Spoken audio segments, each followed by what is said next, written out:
ನಮಸ್ಕಾರ ಎಲ್ರಿಗೂ. So economic survey ಸಿಕ್ಕಾಪಟ್ಟೆ ಜನ ನೀವು ಕಮೆಂಟು ಕೂಡ ಮಾಡ್ಕೊತಾ ಇದ್ರಿ ಇದರ ರಿವಿಷನ್ ಮಾಡಿ ಅಂತ ಹೇಳ್ಬಿಟ್ಟು. ಸೊ ಈಗ ಎಕನಾಮಿಕ್ ಸರ್ವೆ ನಾವು ಸ್ಟಾರ್ಟ್ ಮಾಡ್ಕೊಡೋಣ.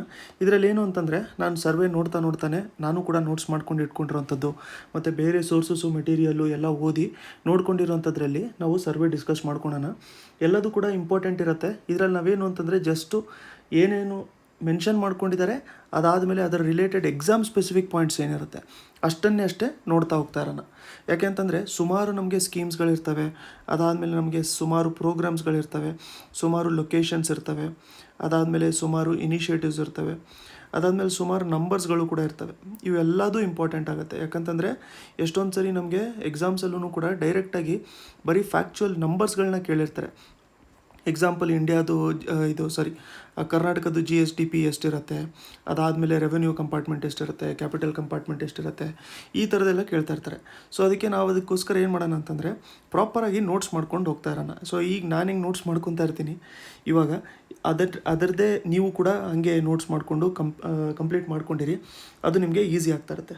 ಸೊ ಫಸ್ಟು ನಾವು ಚಾಪ್ಟರ್ 1ಇಂದನೇ ಸ್ಟಾರ್ಟ್ ಮಾಡ್ಕೊಳೋಣ. ಬೇಸಿಕ್ ಇನ್ಫಾರ್ಮೇಷನಿಂದನೇ ನಾವು ತೊಗೊಂಡು ಹೋಗ್ತಾ ಇರೋಣ. ಫಸ್ಟು ನಾವು ನೋಡ್ಕೋಬೇಕು ಅಂತಂದರೆ ಕರ್ನಾಟಕದ ಏರಿಯಾ ಎಷ್ಟಿದೆ ಅಂತ ಹೇಳಿ. ಇದನ್ನು ನಾವು ಇವಾಗಲೇ ಜಾಗ್ರಫಿಯಲ್ಲೂ ಕೂಡ ನಾವು ನೋಡ್ಕೊಂಡಿದ್ದೀವಿ, ಕರ್ನಾಟಕ ಜಾಗ್ರಫಿ ಸೀರೀಸಲ್ಲಿ. ಕರ್ನಾಟಕದ್ದು ನಾವು ಏರಿಯಾ ನೋಡ್ಕೋಬೇಕು ಅಂತಂದರೆ ಇದು ಎಷ್ಟಿರೋವಂಥದ್ದು ಅಂತಂದರೆ, ಇದಕ್ಕೆ ಒಂದು ಫ್ಯಾನ್ಸಿ ನಂಬರ್ ಇರೋದು 191,791 ಅಂತ. 191,791 ಸ್ಕ್ವೇರ್ ಕಿಲೋಮೀಟರ್ಸ್. ಸೊ ಎಷ್ಟಿರೋವಂಥದ್ದು ಕರ್ನಾಟಕದ ಏರಿಯಾ ಅಂತಂದರೆ 191,791 ಸ್ಕ್ವೇರ್ ಕಿಲೋಮೀಟರ್ಸ್. ಅದರದ್ದೇ ಕಂಪ್ಯಾರಿಸನಲ್ಲಿ ನಾವು ಇಂಡಿಯಾದು ಏರಿಯಾ ಎಷ್ಟಿದೆ ಅಂತ ಆಗ್ಬಿಟ್ಟು ನೋಡ್ಕೊಂಡಿರೋಣ. ಆಯಿತಾ? ಇಂಡಿಯಾದು ಕೂಡ ಏರಿಯಾ ನೋಡ್ಕೋಬೇಕು ಅಂತಂದರೆ ಅದು 32,87,263 ಸ್ಕ್ವೇರ್ ಕಿಲೋಮೀಟರ್ಸ್ ಇರೋದು. ಸೊ ಇಂಡಿಯಾದು ನಾವು ಏರಿಯಾ ನೋಡ್ಕೋಬೇಕು. ನಾವು ನೋಡ್ಕೋಬೇಕು ಅಂತಂದರೆ 32,87,000 ಇದೆ. ಅದೇ ನಾವು ಕರ್ನಾಟಕದ ಏರಿಯಾ ನೋಡಬೇಕು ಅಂತಂದರೆ 1,91,791 ಕಿಲೋಮೀಟರ್ಸ್, 191,791 ಸ್ಕ್ವೇರ್ ಕಿಲೋಮೀಟರ್ಸ್ ಅಂತ ಹೇಳ್ಬಿಟ್ಟು ಇರೋವಂಥದ್ದು. ಈಗ ಇಂಡಿಯಾದ ಪೋರ್ಷನಲ್ಲಿ ಕರ್ನಾಟಕ ಎಷ್ಟು ದೊಡ್ಡದಿದೆ ಅಂತಂದರೆ, ಎಷ್ಟು ಪೋರ್ಷನು ಆಲ್ಮೋಸ್ಟ್ ನಮಗೆ ಎಕ್ಸಾಂಪಲ್ ಇದು ಇಂಡಿಯಾ ಅಂತ ಹೇಳ್ಬಿಟ್ಟು ಇಷ್ಟಂತ ತೊಗೊಂಡ್ರೆ ನಾವು ಎಕ್ಸಾಂಪಲಿಗೆ ಅಷ್ಟೇ ಮಾಡಿರೋದು. ಸೊ ಇಲ್ಲಿ ನಮ್ಮ ಕರ್ನಾಟಕ ಇದೆಯಲ್ಲ, ಸೊ ಇದು ಎಷ್ಟು ಪೋರ್ಷನ್ ತೊಗೊಂಡಿದೆ, ನಮಗೆ ಎಷ್ಟು ಸೈಜ್ ತೊಗೊಂಡಿದೆ ನಮಗೆ, ಅದನ್ನು ನಾವು ನೋಡ್ಕೊಂಡಿರಬೇಕು. ಸೊ ಸೈಜ್ ಅಂತ ಹೇಳಿ ಬಂದ ತಕ್ಷಣ ಅದು ತೊಗೊಂಡಿರೋವಂಥದ್ದು 5.83%. ಇಲ್ಲೇ ಬರ್ಕೊಂಡಿರೋಣ ನೋಡಿ, 5.83%. ಡೈರೆಕ್ಟಾಗಿ ನಮಗೆ ಕೇಳಿದ್ರೆ ಅದು ನಮಗೆ ಇಂಪಾರ್ಟೆಂಟ್ ಆಗಿರುತ್ತೆ. ನೆಕ್ಸ್ಟು ನಮ್ಗೆ ಬೇಕಾಗಿರೋವಂಥದ್ದು ಜಾಗ್ರಫಿಕ್ ಲೊಕೇಶನ್. ಆಯಿತಾ? ಜಾಗ್ರಫಿಕ್ ಲೊಕೇಶನ್ ಇಂಪಾರ್ಟೆಂಟ್ ಇರೋಂಥ ನಂಬರ್ಸ್ ಎಲ್ಲದನ್ನೂ ಕೂಡ ನಾನು ಒಂದು ಕಡೆ ಬರಿತಾ ಇದ್ದೀನಿ ಅಷ್ಟೇ. ಜಾಗ್ರಫಿಕ್ ಲೊಕೇಶನ್ ನಾವು ಕರ್ನಾಟಕದ್ದು ನೋಡ್ಕೋಬೇಕು ಅಂತಂದರೆ ನಮ್ಗೆ ಎಷ್ಟು ಬರುತ್ತೆ, ಇದರಲ್ಲಿ 11 ಡಿಗ್ರಿ 31 ಮಿನಿಟ್ಸ್. ಆಯಿತಾ? ಸೊ ಇದು 11 ಡಿಗ್ರಿ 31 ಮಿನಿಟ್ಸ್ ನಾರ್ತ್, ಅಲ್ಲಿಂದ ಹಿಡಿದ್ಬಿಟ್ಟು 18 degree 45 minutes, 18 degree 45 minutes north. ಏನಪ್ಪ ಇದು ಅಂತಂದರೆ ಇದು ಲ್ಯಾಟಿಟ್ಯೂಡ್, ಲಾಂಜಿಟ್ಯೂಡ್ ಅಂತೂ ನಿಮಗೆಲ್ಲ ಗೊತ್ತಿದೆ ಅಂತ ಅನಿಸುತ್ತೆ. ಸೊ ಹಾರಿಜಾಂಟಲ್ ನಮಗೇನು ಅರ್ತ್ ಮೇಲೆ ಲೈನ್ಸ್ ಹೋಗ್ತಾ ಇರುತ್ತೆ ಅದನ್ನು ಲ್ಯಾಟಿಟ್ಯೂಡ್ಸ್ ಅಂತ ಕರಿತೀವಿ. ವರ್ಟಿಕಲ್ ಲೈನ್ಸ್ ಹೋಗುವಂಥದ್ದು ನಾವೇನಂತ ಕರಿತೀವಿ, ಲಾಂಜಿಟ್ಯೂಡ್ಸ್ ಅಂತ ಆಗ್ಬಿಟ್ಟು ಕರಿತೀವಿ.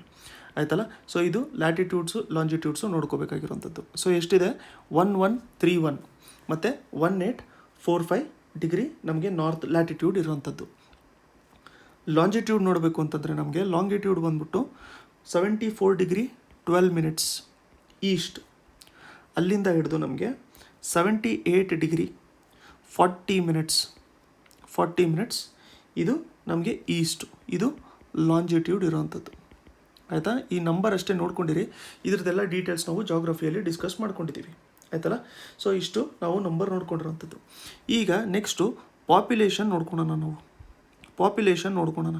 ನೋಡಿ, ನಮಗೆ ಆನ್ಲೈನಲ್ಲಿ ಏನಾದರೂ ಬ್ರೌಸ್ ಮಾಡ್ಕೊಂಡಿದ್ರೆ ಪಾಪ್ಯುಲೇಷನ್ ಆಗಿರಲಿ, ಇಲ್ಲ ಅಂತಂದರೆ ಬೇರೆ ಡೀಟೇಲ್ಸು IMF ಇದು ಇಂಟರ್ನ್ಯಾಷನಲ್ ಇನ್ಫ್ಯಾಂಟ್ ಮೊರ್ಟಾಲಿಟಿ ರೇಟ್ ಆಗಿರಲಿ, ಮ್ಯಾಟ್ರನಲ್ ಮೊರ್ಟಾಲಿಟಿ ರೇಟ್ ಆಗಿರಲಿ. ಸೊ ಇವೆಲ್ಲದೂ ಕೂಡ ಆನ್ಲೈನಲ್ಲಿ ಬೇರೆ ಬೇರೆ ಡೇಟಾ ಕೊಡ್ತಾ ಇರ್ತಾರೆ.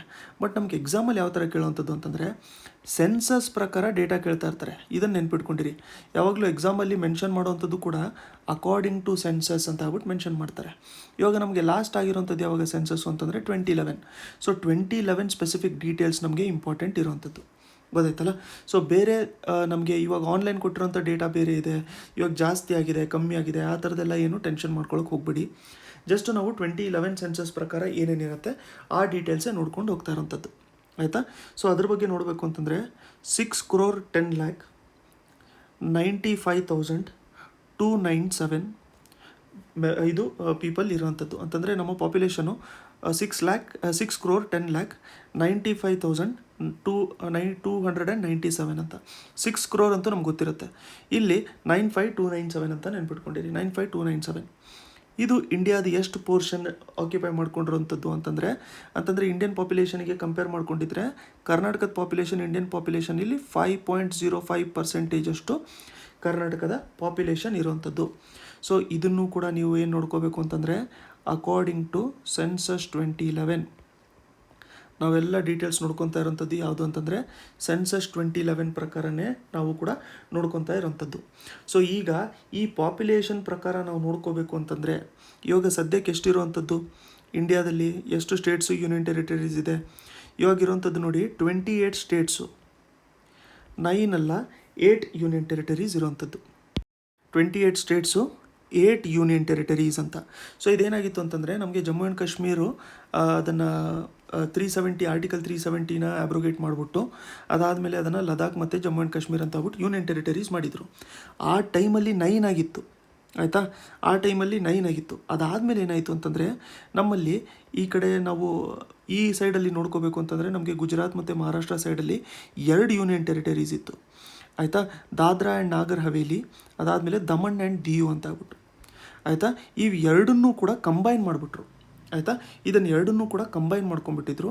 ಆ ಕಂಬೈನ್ ಮಾಡಿದಾಗ ನಮಗೆ ಇವಾಗ 2 ಇರೋವಂಥದ್ದು ಒಂದಾಯ್ತಲ್ಲ. ಸೊ ಅದಕ್ಕೋಸ್ಕರ ನಮಗೆ ಯೂನಿಯನ್ ಟೆರಿಟರೀಸ್ 8 ಇರೋವಂಥದ್ದು. ಈಗ ಕೆಲವೊಂದು ಸರಿ ನಮಗೆ ಎಲ್ಲ ಸಕ್ಕ ಡಿಫಿಕಲ್ಟ್ ಇರೋವಂಥ ಇನ್ಫಾರ್ಮೇಷನು ಕೂಡ ಗೊತ್ತಿರುತ್ತೆ. ಯಾವ ಆರ್ಟಿಕಲಲ್ಲಿ ನಮಗೆ ಕನ್ಸಾಲಿಡೇಟೆಡ್ ಫಂಡ್ ಆಫ್ ಇಂಡಿಯಾ ಬರುತ್ತೆ ಅಂತಲೂ ಕೂಡ ಗೊತ್ತಿರುತ್ತೆ. ಬಟ್ ನಮಗೆ ಕೆಲವೊಂದು ಸರಿ ಈ ಇನ್ಫಾರ್ಮೇಷನ್ ಎಲ್ಲ ಮಿಸ್ ಆಗುವಂಥ ಚಾನ್ಸಸ್ ಇರುತ್ತೆ. ಸೊ ಏನು ಮಾಡೋಕ್ಕಾಗಲ್ಲ ಅದು. ಸೊ ಅದಕ್ಕೋಸ್ಕರ ಇದನ್ನು ನೋಡ್ಕೊಂಡಿರಿ. 28 ಸ್ಟೇಟ್ಸು 8 ಯೂನಿಯನ್ ಟೆರಿಟರೀಸ್ ನಮ್ಮಲ್ಲಿ ಇರೋವಂಥದ್ದು, ಆಯಿತಾ. ಸೊ ಈಗ ನಮ್ಮಲ್ಲಿ ಪಾಪ್ಯುಲೇಷನ್ ನಾವು ನೋಡ್ಕೊಂಡ್ವಲ್ಲ, ಪಾಪ್ಯುಲೇಷನಲ್ಲಿ ರೂರಲ್ ಪಾಪ್ಯುಲೇಷನ್ ಎಷ್ಟು ಮತ್ತು ಅರ್ಬನ್ ಪಾಪ್ಯುಲೇಷನ್ ಎಷ್ಟು ಅಂತ ನೋಡ್ಕೋಬೇಕು. 61.33% ಅಷ್ಟು ನಮಗೆ ಇರೋವಂಥದ್ದು ರೂರಲ್ ಪಾಪ್ಯುಲೇಷನ್, ರೂರಲ್ ರೆಸಿಡೆಂಟ್ಸು. ಅದೇ ನಾವು ಅರ್ಬನ್ ರೆಸಿಡೆಂಟ್ಸ್ ನೋಡ್ಕೋಬೇಕು ಅಂತಂದರೆ ಅರ್ಬನ್ ಏರಿಯಾದಲ್ಲಿ ಇದು 100ಅಲ್ಲಿ ಮೈನಸ್ ಮಾಡಿದ್ರೆ ನಮಗೆ ಎಷ್ಟು ಬರುತ್ತೆ ಅಷ್ಟು 38.67% ನಮಗೆ ಅರ್ಬನ್ ಏರಿಯಾಸಲ್ಲಿ ಇರ್ತಾರೆ. ಇಷ್ಟು ನಾವು ಇವಾಗ ನೋಡ್ಕೊಂಡಿರೋಂಥದ್ದು ಬೇಸಿಕ್ ಡೇಟಾ, ಬೇಸಿಕ್ ಇನ್ಫಾರ್ಮೇಷನ್ನು ನಾವು ಸರ್ವೆ ಬಗ್ಗೆ, ಎಕನಾಮಿಕ್ ಸರ್ವೆ ಬಗ್ಗೆ ನೋಡ್ಕೊಂಡಿರೋಂಥದ್ದು. ಈಗ ನಾವು GDP ಡೇಟಾ ಬಗ್ಗೆ ನೋಡ್ಕೊಳ್ಳೋಣ.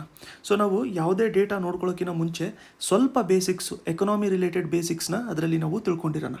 ಅದಾದಮೇಲೆ ನಾವು ಕಂಟಿನ್ಯೂ ಮಾಡ್ಕೊಳ್ಳೋಣ. ಈಗ ಫಸ್ಟ್ ಒನ್ನು ನಾವು ನೋಡ್ಕೋಬೇಕಾಗಿರೋಂಥದ್ದು GDP ಅಂದರೆ ಏನು ಅಂತ. ಸೊ ಇಲ್ಲಿ ಬೇಸಿಕ್ಸ್ ನಾವು ನೋಡ್ಕೊಳ್ಳೋಣ ಒಂದು 5 ಮಿನಿಟ್ಸಲ್ಲಿ. ಅದಾದಮೇಲೆ ನಮಗೆಲ್ಲದೂ ಕೂಡ ಡೇಟಾ ಈಸಿಯಾಗಿ ನೆನಪಿರುತ್ತೆ, ಆಯಿತಾ. ಸೊ GDP ಅಂತಂದರೆ ಏನು? GDP ಅಂತಂದರೆ ನಾವೊಂದು ಎಕ್ಸಾಂಪಲ್ ತೊಗೊಂಡಿರೋಣ. ಇಲ್ಲೊಂದು ಮ್ಯಾಗಿ ಪ್ಯಾಕೆಟ್ ಇದೆ ಅಂತ ಹೇಳ್ಬಿಟ್ಟು, ಆಯಿತಾ. ಸೊ ಮ್ಯಾಗಿ ಪ್ಯಾಕೆಟ್ ಇದೆ ಅಂತ ಹೇಳಿ. ಸೊ ಈ ಮ್ಯಾಗಿ ಪ್ಯಾಕೆಟು ನಾವು ಡೈರೆಕ್ಟಾಗಿ ನಾವು ಮನೆಯಲ್ಲೂ ಕೂಡ ಪರ್ಚೇಸ್ ಮಾಡ್ಕೊಂಡಿರ್ಬೋದು. ಮನೇಲಿ ಪರ್ಚೇಸ್ ಮಾಡಿಕೊಂಡು ನಾವು ಅದನ್ನು ತಿಂದುಬಿಡ್ಬೋದು, ಕರೆಕ್ಟಾ. ಸೊ ಇದು ಒಂದು ಲೆವೆಲ್.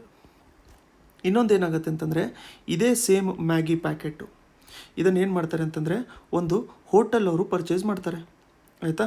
ಒಂದು ಹೋಟೆಲ್ ಅವರು ಪರ್ಚೇಸ್ ಮಾಡ್ತಾರೆ. ಈ ಹೋಟೆಲ್ ಅವರು ಇದನ್ನು ಪ್ರೊಸೆಸ್ ಮಾಡಿಬಿಟ್ಟು ಅದಾದಮೇಲೆ ನಮಗೆ ಇದನ್ನು ಸರ್ವ್ ಮಾಡ್ತಾರೆ, ಆಯಿತಾ. ಸೊ ಇದರಲ್ಲಿ ಡಿಫ್ರೆನ್ಸ್ ಇರೋವಂಥದ್ದು ಏನು ಅಂತಂದರೆ ಇಲ್ಲಿ ನೋಡಿ, ಇಲ್ಲಿ ಮಧ್ಯದಲ್ಲೂ ಕೂಡ ಇದು ಪ್ರಾಡಕ್ಟೇ ಆಗಿದೆ ಅಂತಂದರೆ ಇದನ್ನು ಫೈನಲ್ ವ್ಯಾಲ್ಯೂ ಇದ್ರದ್ದು ಇಲ್ಲಿ ಕ್ಯಾಲ್ಕುಲೇಟ್ ಆಗಿಲ್ಲ, ಫೈನಲ್ ವ್ಯಾಲ್ಯೂ ಇಲ್ಲಿ ಕ್ಯಾಲ್ಕುಲೇಟ್ ಆಗಿದೆ. ಸೊ ಇದಕ್ಕೆ ಹೆಂಗೆ ನೆನ್ಪಿಟ್ಕೊಂಡಿರೋವಂಥದ್ದು ಅಂತಂದರೆ ಎಲ್ಲಿ ಗೂಡ್ಸು ಕನ್ಸ್ಯೂಮ್ ಆಗಿರುತ್ತಲ್ಲ, ಕಂಪ್ಲೀಟಾಗಿ ಕನ್ಸ್ಯೂಮ್ ಆಗೋಗ್ಬಿಟ್ಟಿರುತ್ತಲ್ಲ, ಅದನ್ನು ನಾವೇನಂತ ಕರಿತೀವಿ, ಫೈನಲ್ ಗೂಡ್ಸ್ ಅಂತ ಆಗ್ಬಿಟ್ಟು ಕರಿತೀವಿ, ಆಯಿತಾ. ಕನ್ಸ್ಯೂಮ್ ಆಗಿಲ್ಲ ಅಂತಂದರೆ ಅದು ಮಧ್ಯದಲ್ಲಿ ಇರಬೇಕಾದ್ರೆ ಅದು ಇಂಟರ್ಮೀಡಿಯೇಟ್ ಗುಡ್ಸ್, ಆಯಿತಾ. ಸೊ ಇಲ್ಲಿ ನಾವು ಪ್ಲೇನ್ ಮ್ಯಾಗಿ ತಿಂತಿರ್ಬೋದು. ಇಲ್ಲಿ ಹೋಟ್ಲಲ್ಲಿ ನಮಗೆ ಮ್ಯಾಗಿಯಲ್ಲಿ ಪ್ರಾಬಬ್ಲಿ ಎಗ್ ಹಾಕ್ಬಿಟ್ಟು ಕೊಡ್ಬೋದು. ಸೊ ಅದಕ್ಕೆ ಅದು ಎಗ್ ಮ್ಯಾಗಿ ಆಗಿರ್ಬೋದು. ಸೊ ಅದು ಎಗ್ ಮ್ಯಾಗಿ ಮಾಡೋದಕ್ಕೆ ಇದು ಕೂಡ ಒಂದು ಕಾಂಪೊನೆಂಟು, ಎಗ್ಗು ಕೂಡ ಒಂದು ಕಾಂಪೊನೆಂಟು, ಇದು ಕೂಡ ಒಂದು ಕಾಂಪೊನೆಂಟು. ಸೊ ಇಲ್ಲೇನಾಗಿದೆ ಇದು ಅಂತಂದರೆ ಇಂಟರ್ಮೀಡಿಯೇಟ್ ಆಗಿದೆ, ಅಂತಂದರೆ ಮಧ್ಯದಲ್ಲಿರುವಂಥದ್ದು. ಅದಾದಮೇಲೆ ಕನ್ಸ್ಯೂಮ್ ಆಗಿರೋದು. ಸೊ ಇಲ್ಲಿ ಕನ್ಸ್ಯೂಮ್ ಆಗಿರೋಂಥದ್ದು ಮ್ಯಾಗಿ ಅನ್ನೋದಕ್ಕಿಂತ ಜಾಸ್ತಿ ಎಗ್ ಮ್ಯಾಗಿ ಕನ್ಸ್ಯೂಮ್ ಆಗಿರುತ್ತೆ. ಸೊ ಯಾವಾಗಾದರೂ ಎಕನಾಮಿಯಲ್ಲಿ ಫೈನಲಲ್ಲಿ ಬರುವಂಥದ್ದು ಏನು ಕೌಂಟ್ ಆಗಿರುತ್ತಲ್ಲ, ಅದನ್ನು ನಾವು ಫೈನಲ್ ಗೂಡ್ಸ್ ಅಂತಲೇ ಕರಿಬೇಕು. ಆಯಿತಾ. ಇದನ್ನು ಫೈನಲ್ ಗೂಡ್ಸ್ ಆಬ್ವಿಯಸ್ಲಿ ಫೈನಲಲ್ಲಿರುವಂಥದ್ದು ಫೈನಲ್ ಗೂಡ್ಸ್ ಅಂತಲೇ ಕರಿತೀವಿ. ಬಟ್ ಮಧ್ಯದಲ್ಲಿರುವಂಥದ್ದನ್ನ ನಾವು ಕೌಂಟ್ ಮಾಡಿರಲ್ಲ. ಇದನ್ನು ಯಾಕೆ ನಾವು ನೋಡ್ಕೊತಾ ಇರೋವಂಥದ್ದು ಅಂತಂದರೆ, ನಾವು GDP ಅಂತ ಹೇಳ್ಬಿಟ್ಟು ಕ್ಯಾಲ್ಕುಲೇಟ್ ಮಾಡ್ಕೊಂಡಿರ್ಬೇಕಾರೆ, GDP ಅಂತ ಕ್ಯಾಲ್ಕುಲೇಟ್ ಮಾಡ್ಕೊಂಡಿರ್ಬೇಕಾರೆ ಇದು ಯಾವಾಗಲೂ ಕೂಡ ನಮಗೆ ಫಸ್ಟ್ ಪಾಯಿಂಟು ಫೈನಲ್ ಗೂಡ್ಸ್ಗೇ ಕ್ಯಾಲ್ಕುಲೇಟ್ ಮಾಡಿರ್ತಾರೆ. ಫೈನಲ್ ಗೂಡ್ಸ್ಗಷ್ಟೇ ಇದು ಕ್ಯಾಲ್ಕುಲೇಟ್ ಮಾಡ್ಕೊಂಡಿರೋವಂಥದ್ದು. ಇದು ಫಸ್ಟ್ ಪಾಯಿಂಟ್. ಇಂಟರ್ಮೀಡಿಯೇಟ್ ಗೂಡ್ಸ್ ಏನಾದ್ರು ಮೆನ್ಷನ್ ಮಾಡಿದ್ದಿದ್ರೆ ಅದು ತಪ್ಪಿರುತ್ತೆ ಆಪ್ಷನಲ್ಲಿ. ಆಯಿತಾ. ಸೊ ಈ ಥರದ್ದು ಫೈನಲ್ ಗೂಡ್ಸು ಯಾವುದು ಡೊಮೆಸ್ಟಿಕಲಿ ಮಾಡಿರೋವಂಥದ್ದು ನಮಗೆ ಗೂಡ್ಸ್ ಆಗಿರ್ಬೋದು ಅಥವಾ ಸರ್ವೀಸಸ್ಗಳಾಗಿರ್ಬೋದು. ಇದು ನಮ್ಮ ಇಂಡಿಯಾ ಬೌಂಡ್ರಿಯಲ್ಲಿ ಕೊಟ್ಟಿರೋವಂಥದ್ದಿದ್ದು, ಆಯಿತಾ. ಇಂಡಿಯಾದು ಬಾರ್ಡರ್ ಒಳಗಡೆ ಕೊಟ್ಟಿರೋವಂಥದ್ದಿದ್ದರೆ, ಬೌಂಡ್ರಿ ಒಳಗಡೆ ಕೊಟ್ಟಿರೋವಂಥದ್ದಿದ್ದರೆ ಅದನ್ನು ನಾವೇನಂತ ಕರಿತೀವಿ, ನಮ್ಮ ಡೊಮೆಸ್ಟಿಕ್ ಪ್ರಾಡಕ್ಟಲ್ಲಿ ನಾವು ಅದನ್ನು ಕ್ಯಾಲ್ಕುಲೇಟ್ ಮಾಡ್ತೀವಿ. ಆಯಿತಾ. ಡೊಮೆಸ್ಟಿಕ್ ಪ್ರಾಡಕ್ಟಲ್ಲಿ ಕ್ಯಾಲ್ಕುಲೇಟ್ ಮಾಡ್ತೀವಿ. ಈಗ ಹಂಗಂತಂದರೆ ನಮ್ಮ ಏರ್ ಇಂಡಿಯಾ ಫ್ಲೈಟು ಬೇರೆ ಕಡೆ ಹೋಗಿರುತ್ತೆ. ಸೊ ಅಲ್ಲಿ ಅದು ಸರ್ವಿಸ್ ಮಾಡ್ಕೊಂಬಂದಿರೋಂಥದ್ದು ಅದ್ರಲ್ಲಿ ಬೇರೆ ಕಡೆ ಕೊಟ್ಟಿರುತ್ತಲ್ಲ. ಸೊ ಅದನ್ನು GDPಯಲ್ಲಿ ಕ್ಯಾಲ್ಕುಲೇಟ್ ಮಾಡ್ತೀವಿ. ಹೌದು, GDPಯಲ್ಲಿ ಕ್ಯಾಲ್ಕುಲೇಟ್ ಮಾಡ್ತೀವಿ. ಯಾಕಂತಂದರೆ ಅದು ವಾಪಸ್ ಕೊಡ್ತಾರೆ ನಮಗೆ. ಸೊ ನಮ್ಮವರು ಅಲ್ಲಿ ಕ್ಯಾಲ್ಕುಲೇಟ್ ಮಾಡ್ಕೊಳ್ಳೋವಂಥದ್ದು. ಆಯಿತಾ. ಸೊ GDP ಅಂತಂದರೆ ನಮಗೇನಾಗುತ್ತೆ, ಸೊ ಇದು ನೋಡಿ ಫೈನಲ್ ಗೂಡ್ಸು ಕ್ಯಾಲ್ಕುಲೇಟ್ ಮಾಡ್ಕೊಂಡಿರೋವಂಥದ್ದು. ಆಯಿತಾ. ಫೈನಲ್ ಗೂಡ್ಸು ನಮಗೆ ಕ್ಯಾಲ್ಕುಲೇಟ್ ಮಾಡ್ಕೊಂಡಿರೋವಂಥದ್ದು ಇಂಡಿಯಾದಲ್ಲಿ.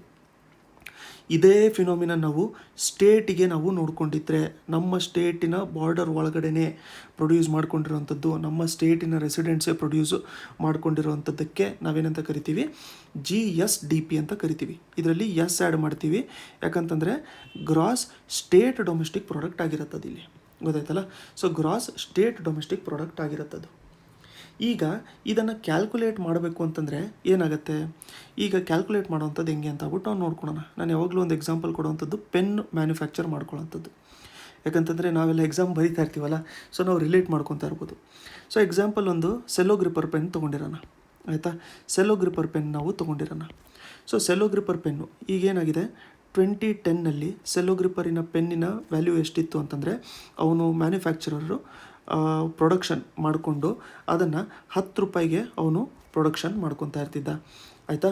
10 ರೂಪಾಯಿಗೆ ಅವ್ನು ಪ್ರೊಡಕ್ಷನ್ ಮಾಡ್ಕೊತಾ ಇದ್ದ. ಅದರಲ್ಲಿ ಲೇಬರು, ಕ್ಯಾಪಿಟಲು, ರೆಂಟು ಎಲ್ಲದೂ ಕೊಟ್ಕೊತಾ ಇದ್ದ ಅವನು. ಆಯಿತಾ. ಅದನ್ನು ಅವನೇನು ಮಾಡ್ತಿದ್ದ ಅಂತಂದರೆ 12 ರೂಪಾಯಿಗೆ ಎಕನಾಮಿಯಲ್ಲಿ ಮಾರ್ತಾ ಇದ್ದ. ಎಕ್ಸಾಂಪಲಿಗೆ ಹೇಳ್ತಾ ಇರೋವಂಥದ್ದು. ಸೊ 12 ರೂಪಾಯಿಗೆ ಅವಾಗ ಅವನು 10 ಮಾರ್ತಾ ಇದ್ದ. 10 ಪ್ರೊಡಕ್ಷನ್ ಮಾಡಿರೋದು. ಟೋಟಲ್ ಪ್ರೊಡಕ್ಷನ್ ಮಾಡಿರೋದಷ್ಟು 10. ಆಯಿತಾ. ಸೊ ಟೋಟಲ್ ಪ್ರೊಡಕ್ಷನ್ ಮಾಡಿರೋಂಥದ್ದು 10. ಸೊ ಎಕನಾಮಿಗೆ ಎಷ್ಟು ಬಂತಪ್ಪ ನಮಗಿಲ್ಲಿ, ನಮಗೆ 120 ರೂಪೀಸ್ ಬಂತು ಎಕನಾಮಿಗೆ ಬಂದಿರೋಂಥದ್ದು 120 ರೂಪೀಸ್. ಆಯಿತಾ. ಸೊ ಅದೇ ಇವಾಗ ಏನಾಗಿದೆ, ಎಕ್ಸಾಂಪಲ್ 2020 ಅಂತ ಅಂದ್ಕೊಳೋಣ. ಅದೇ ಸೇಮ್ ಪೆನ್ನೇ, ಏನೂ ಚೇಂಜಸ್ ಇಲ್ಲ ಅದರಲ್ಲಿ. ಆಯಿತಾ. ಸೊ ಅದೇ ಪ್ರೊಡಕ್ಷನ್ ಏನಾಗಿರುತ್ತೆ ಅಂತಂದರೆ, ಈಗ ಅದೇ 12 ಪೆನ್ನೇ ಇರೋಂಥದ್ದು ಏನು 12 ರೂಪಾಯಿಗೆ ಮಾರ್ತಾ ಇರೋಂಥದ್ದು. ಆಯಿತಾ. ಬಟ್ ಈಗೇನಾಗಿದೆ ಅಂತಂದರೆ, ಈಗ ರೆಂಟ್ ಜಾಸ್ತಿ ಆಗಿದೆ ಇಲ್ಲಿ. ಕರೆಕ್ಟಾ. ರೆಂಟ್ ಜಾಸ್ತಿ ಆಗಿದೆ. ಈಗ ಎಕ್ಸಾಂಪಲ್ಲು ಅವರು ಮಾಡ್ತಿರೋಂಥದ್ದು ಟ್ರಾನ್ಸ್ಪೋರ್ಟ್ ಕಾಸ್ಟ್ ಜಾಸ್ತಿ ಆಗಿರ್ಬೋದು. ಅದಾದಮೇಲೆ ಅವ್ರಿಗೆ ಪೇಮೆಂಟ್ ಮಾಡ್ತಿರೋವಂಥದ್ದು, ಅವ್ರಿಗೆ ಸ್ಯಾಲ್ರೀಸು ಕೂಡ ಜಾಸ್ತಿ ಆಗಿರ್ಬೋದು. ಸೊ ಇವೆಲ್ಲದು ಜಾಸ್ತಿಯಾಗಿ ಈಗೇನಾಗಿದೆ ಅಂತಂದರೆ, ಒಂದು ಪೆನ್ನು ಅವ್ರಿಗೆ 15 ರೂಪಾಯಿ ಬೀಳ್ತಾ ಇರುತ್ತೆ. ಈಗ ಎಕ್ಸಾಂಪಲ್ ಇಲ್ಲಿ 12 ರೂಪಾಯಿ ಅವ್ರಿಗೆ ಬೀಳ್ತಾಯಿತ್ತು ಅಂತ ಅಂದ್ಕೊಳ್ಳಿ. 15 ರೂಪಾಯಿಗೆ ಅವ್ರು ಸೇಲ್ ಮಾಡಿದ್ರೆ ಅಷ್ಟೇ ಅವ್ರಿಗೆ ಪ್ರಾಫಿಟ್ ಇರುತ್ತೆ. ಸೊ ಇವಾಗಲೂ ಕೂಡ ಅವರು 10 ಪ್ರೊಡಕ್ಷನ್ ಮಾಡ್ತಾ ಇರೋವಂಥದ್ದು. ಕಾನ್ಸಂಟ್ರೇಟ್ ಮಾಡಬೇಕಾಗಿರೋಂಥದ್ದು ಇಲ್ಲಿ ಪ್ರೊಡಕ್ಷನ್ ಮೇಲೆ. ನಿಮಗೆ ಬೇಸಿಕ್ಸ್ ಎಲ್ಲ ಗೊತ್ತಿದ್ದರೆ ನೀವು ಫಾರ್ವರ್ಡ್ ಮಾಡ್ಕೊಂಡಿರಿ, ಏನು ಪ್ರಾಬ್ಲಮ್ ಇರೋಲ್ಲ. ಬೇಸಿಕ್ಸ್ ಗೊತ್ತಿಲ್ಲ ಅಂತಂದರೆ ಇದನ್ನು ನೋಡ್ಕೊಂಡಿರಿ ಅಷ್ಟೇ. ಸೊ ಇವಾಗಲೂ ಕೂಡ ಅವರು 10 ಪ್ರೊಡಕ್ಷನ್ ಮಾಡ್ತಿರೋಂಥದ್ದು. ಬಟ್ ಈಗ ಎಷ್ಟಾಯಿತು, 150 ಆಯಿತು. ಕರೆಕ್ಟಾ. ಸೊ ಇಲ್ಲಿ ನೋಡಿ, ಇಲ್ಲಿ ಅಮೌಂಟ್ ಜಾಸ್ತಿ ಆಗಿದೆ ತಾನೆ. 2010ಗೆ ಮತ್ತು 2020 ಕಂಪೇರ್ ಮಾಡಿದ್ರೆ ನೋಡಿ 30 ರೂಪೀಸ್ ಜಾಸ್ತಿ ಆಗಿದೆ. ಬಟ್ ಆ್ಯಕ್ಚುಲಾಗಿ ಏನಾದರೂ ಜಾಸ್ತಿ ಆಗಿದೆಯಾ ನೋಡಿ, ಬರೀ ಪ್ರೊಡಕ್ಷನ್ ಅಂತೂ ಅಷ್ಟೇ ಉಳಿದಿದೆಯಲ್ಲ. ಕರೆಕ್ಟ್ ತಾನೆ. ಪ್ರೊಡಕ್ಷನ್ ಅಂತೂ ಅಷ್ಟೇ ಉಳಿದಿದೆ, ಈ ಕಾಸ್ಟ್ ಅಷ್ಟೇ ಜಾಸ್ತಿ ಆಗಿದೆ. ಸೊ ಇದನ್ನು ಏನಂತ ಕರಿತೀವಿ ಅಂತಂದರೆ ಇನ್ಫ್ಲೇಷನ್ ಅಂತ ಆಗ್ಬಿಟ್ಟು ಕರಿತೀವಿ ನಾವು. ಆಯಿತಾ. ಇದನ್ನು ನಾವು ಇನ್ಫ್ಲೇಷನ್ ಅಂತ ಆಗ್ಬಿಟ್ಟು ಕರೆಯುವಂಥದ್ದು. ಅದೇ ನಮಗೆ ಎಕನಾಮಿಯಲ್ಲಿ ಇಲ್ಲಿ ನೋಡಿ, ಅಮೌಂಟು ಕೂಡ ಜಾಸ್ತಿ ಬಂದಿದೆ ನಮಗೆ, ಆದರೆ ಯಾವುದೇ ಥರದ್ದು ಡೆವಲಪ್ಮೆಂಟ್ ಆಗಿಲ್ಲ ನಮಗೆ. ಆಯಿತಾ. ಸೊ ಗ್ರೋ ಆಗಿದೆ, ಆದರೆ ಡೆವಲಪ್ ಆಗಿಲ್ಲ ನಮಗೆ. ಈಗ ಇನ್ನೊಂದು ಇದರಲ್ಲೇ ಒಂದು ಸಿನಾರಿಯೋ ನಾವು ನೋಡ್ಕೊಂಡಿರೋವಂಥದ್ದು. ಈಗ ಎಕ್ಸಾಂಪಲ್ಲು ಅದೇ 12 ರೂಪಾಯಿಗೆ ಇತ್ತು ಅಂತ ಅಂದ್ಕೊಳ್ಳಿ. ಪೆನ್ನು ಬಂದ್ಬಿಟ್ಟು ಅವರು ಸೇಲ್ ಮಾಡ್ತಾ ಇರೋವಂಥದ್ದು 12 ರೂಪಾಯಿಗೆ ಸೇಲ್ ಮಾಡ್ತಾಯಿದ್ರು ಅಂತ ಅಂದ್ಕೊಳ್ಳಿ. ಬಟ್ ಆ ಟೈಮಲ್ಲಿ ಅವ್ರು ಏನು ಮಾಡ್ತಿದ್ರು ಅಂತಂದರೆ ಸುಮಾರು 20 ಪ್ರೊಡಕ್ಷನ್ ಮಾಡ್ಕೊತಾ ಇರ್ತಿದ್ರು. ಸುಮಾರು 20 ಪ್ರೊಡಕ್ಷನ್ ಮಾಡ್ಕೊಂಡಿರ್ಬೇಕಾದ್ರೆ ಅವ್ರಿಗೇನಾಗೋದು, ಈ 12 ರೂಪಾಯಿಗೆ 20 ಪ್ರೊಡಕ್ಷನ್ ಮಾಡ್ಕೊತಾ ಇದ್ರೆ ಅವ್ರಿಗೆ 240 ಆಗಿರೋದು. ಕರೆಕ್ಟಾ? ಆವಾಗ ಇಲ್ಲಿ ಕಾಸ್ಟು ಕೂಡ ಸಿಕ್ಕಾಪಟ್ಟೆ ಜಾಸ್ತಿ ಆಯ್ತು ನಮಗೆ, ಬಟ್ ಗ್ರೋತು ಕೂಡ ಆಗಿದೆ ನೋಡಿ. ಆಯಿತಾ? ಸೊ ಅದಕ್ಕೋಸ್ಕರ ನಾವು ಯಾವಾಗಾದ್ರೂ ಕೂಡ GDP ಬಗ್ಗೆ ನೋಡ್ಕೊತಾ ಇರ್ಬೇಕಾರೆ 2 ವರ್ಡ್ಗಳನ್ನ ಗಮನ ಇಟ್ಟು ನೋಡ್ಕೊಂಡಿರ್ಬೇಕು ನಾವು. GDP ಆಗಿರಲಿ, GSDP ಆಗಿರಲಿ. ಒಂದೇನು ಅಂತಂದರೆ ಕಾನ್ಸ್ಟಂಟ್ ಪ್ರೈಸಸ್ ಅಂತ ಕೇಳ್ತಾರೆ. ಆಯಿತಾ? ಇನ್ನೊಂದು ಬಂದ್ಬಿಟ್ಟು ಕರೆಂಟ್ ಪ್ರೈಸಸ್ ಅಂತ ಹೇಳಿರ್ತಾರೆ. ಆಯಿತಾ?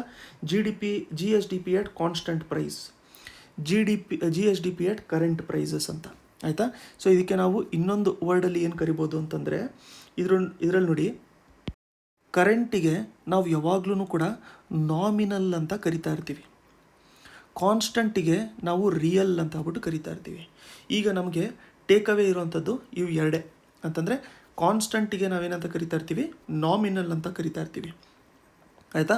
ಕರೆಂಟಿಗೆ ನಾವೇನಂತ ಕರಿತಾ ಇರ್ತೀವಿ, ನಾಮಿನೇಟೆಡ್ ಅಂತ ಆಗ್ಬಿಟ್ಟು ಕರಿತಾ ಇರ್ತೀವಿ. ಕಾನ್ಸ್ಟಂಟಿಗೆ ನಾವು ರಿಯಲ್ ಅಂತ ಆಗ್ಬಿಟ್ಟು ಕರಿತಾ ಇರ್ತೀವಿ.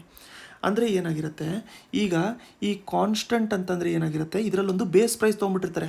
ಈಗ ಎಕ್ಸಾಂಪಲ್ ನಾವು 2010 ನೋಡ್ಕೊಂಡಿದ್ವಲ್ಲ, ನೋಡ್ರಪ್ಪ ನೀವು 2010 10 ಪ್ರೊಡಕ್ಷನ್ ಮಾಡಿದ್ರಿ. 2020 ಆಯಿತಾ, ನೀವು 30 ರೂಪಾಯಿನೇ ಜಾಸ್ತಿ ಅರ್ನ್ ಮಾಡಿರ್ಬೋದು, ಬಟ್ ರಿಯಲ್ ಆಗಿ ನೀವು ಬರೀ 10 ಪ್ರೊಡಕ್ಷನ್ ಮಾಡಿದ್ದೀರಲ್ಲ, ಆ್ಯಕ್ಚುಲಾಗಿ ಏನು ಗ್ರೋತ್ ಆಗಿಲ್ಲ ಇಲ್ಲ ಆ್ಯಕ್ಚುಲಿ. ಆಯಿತಾ? ಸೊ ಅದಕ್ಕೆ ಕಾನ್ಸ್ಟಂಟಲ್ಲಿ ನಾವು ಯಾವಾಗಲೂ ಕೂಡ ಬೇಸ್ ಇಯರ್ ತೊಗೊಂಡಿರ್ತೀವಿ. ಈ ಬೇಸ್ ಇಯರ್ ಯಾವ ಥರ ಡಿಸೈಡ್ ಮಾಡ್ತಾರೆ ಅಂತಂದರೆ, ಒಂದು ನಾರ್ಮಲ್ ಇಯರ್ ಇರಬೇಕಿದು. ಅಂತಂದರೆ ಯಾವುದೇ ಥರದ್ದು ನ್ಯಾಚುರಲ್ ಕೆಲಾಮಿಟೀಸ್ ಆಗಿರಬಾರ್ದು, ಅದಾದಮೇಲೆ ರೈನ್ಫಾಲ್ ಎಲ್ಲದೂ ಕೂಡ ನಾರ್ಮಲ್ ಆಗಿರಬೇಕು. ಈ ಥರದ್ದು ಇರೋವಂಥ ಇಯರಿಗೆ ನಾವು ಬೇಸ್ ಇಯರ್ ಅಂತ ಆಗ್ಬಿಟ್ಟು ತೊಗೊಂಡಿರ್ತೀವಿ. ಆಯಿತಾ?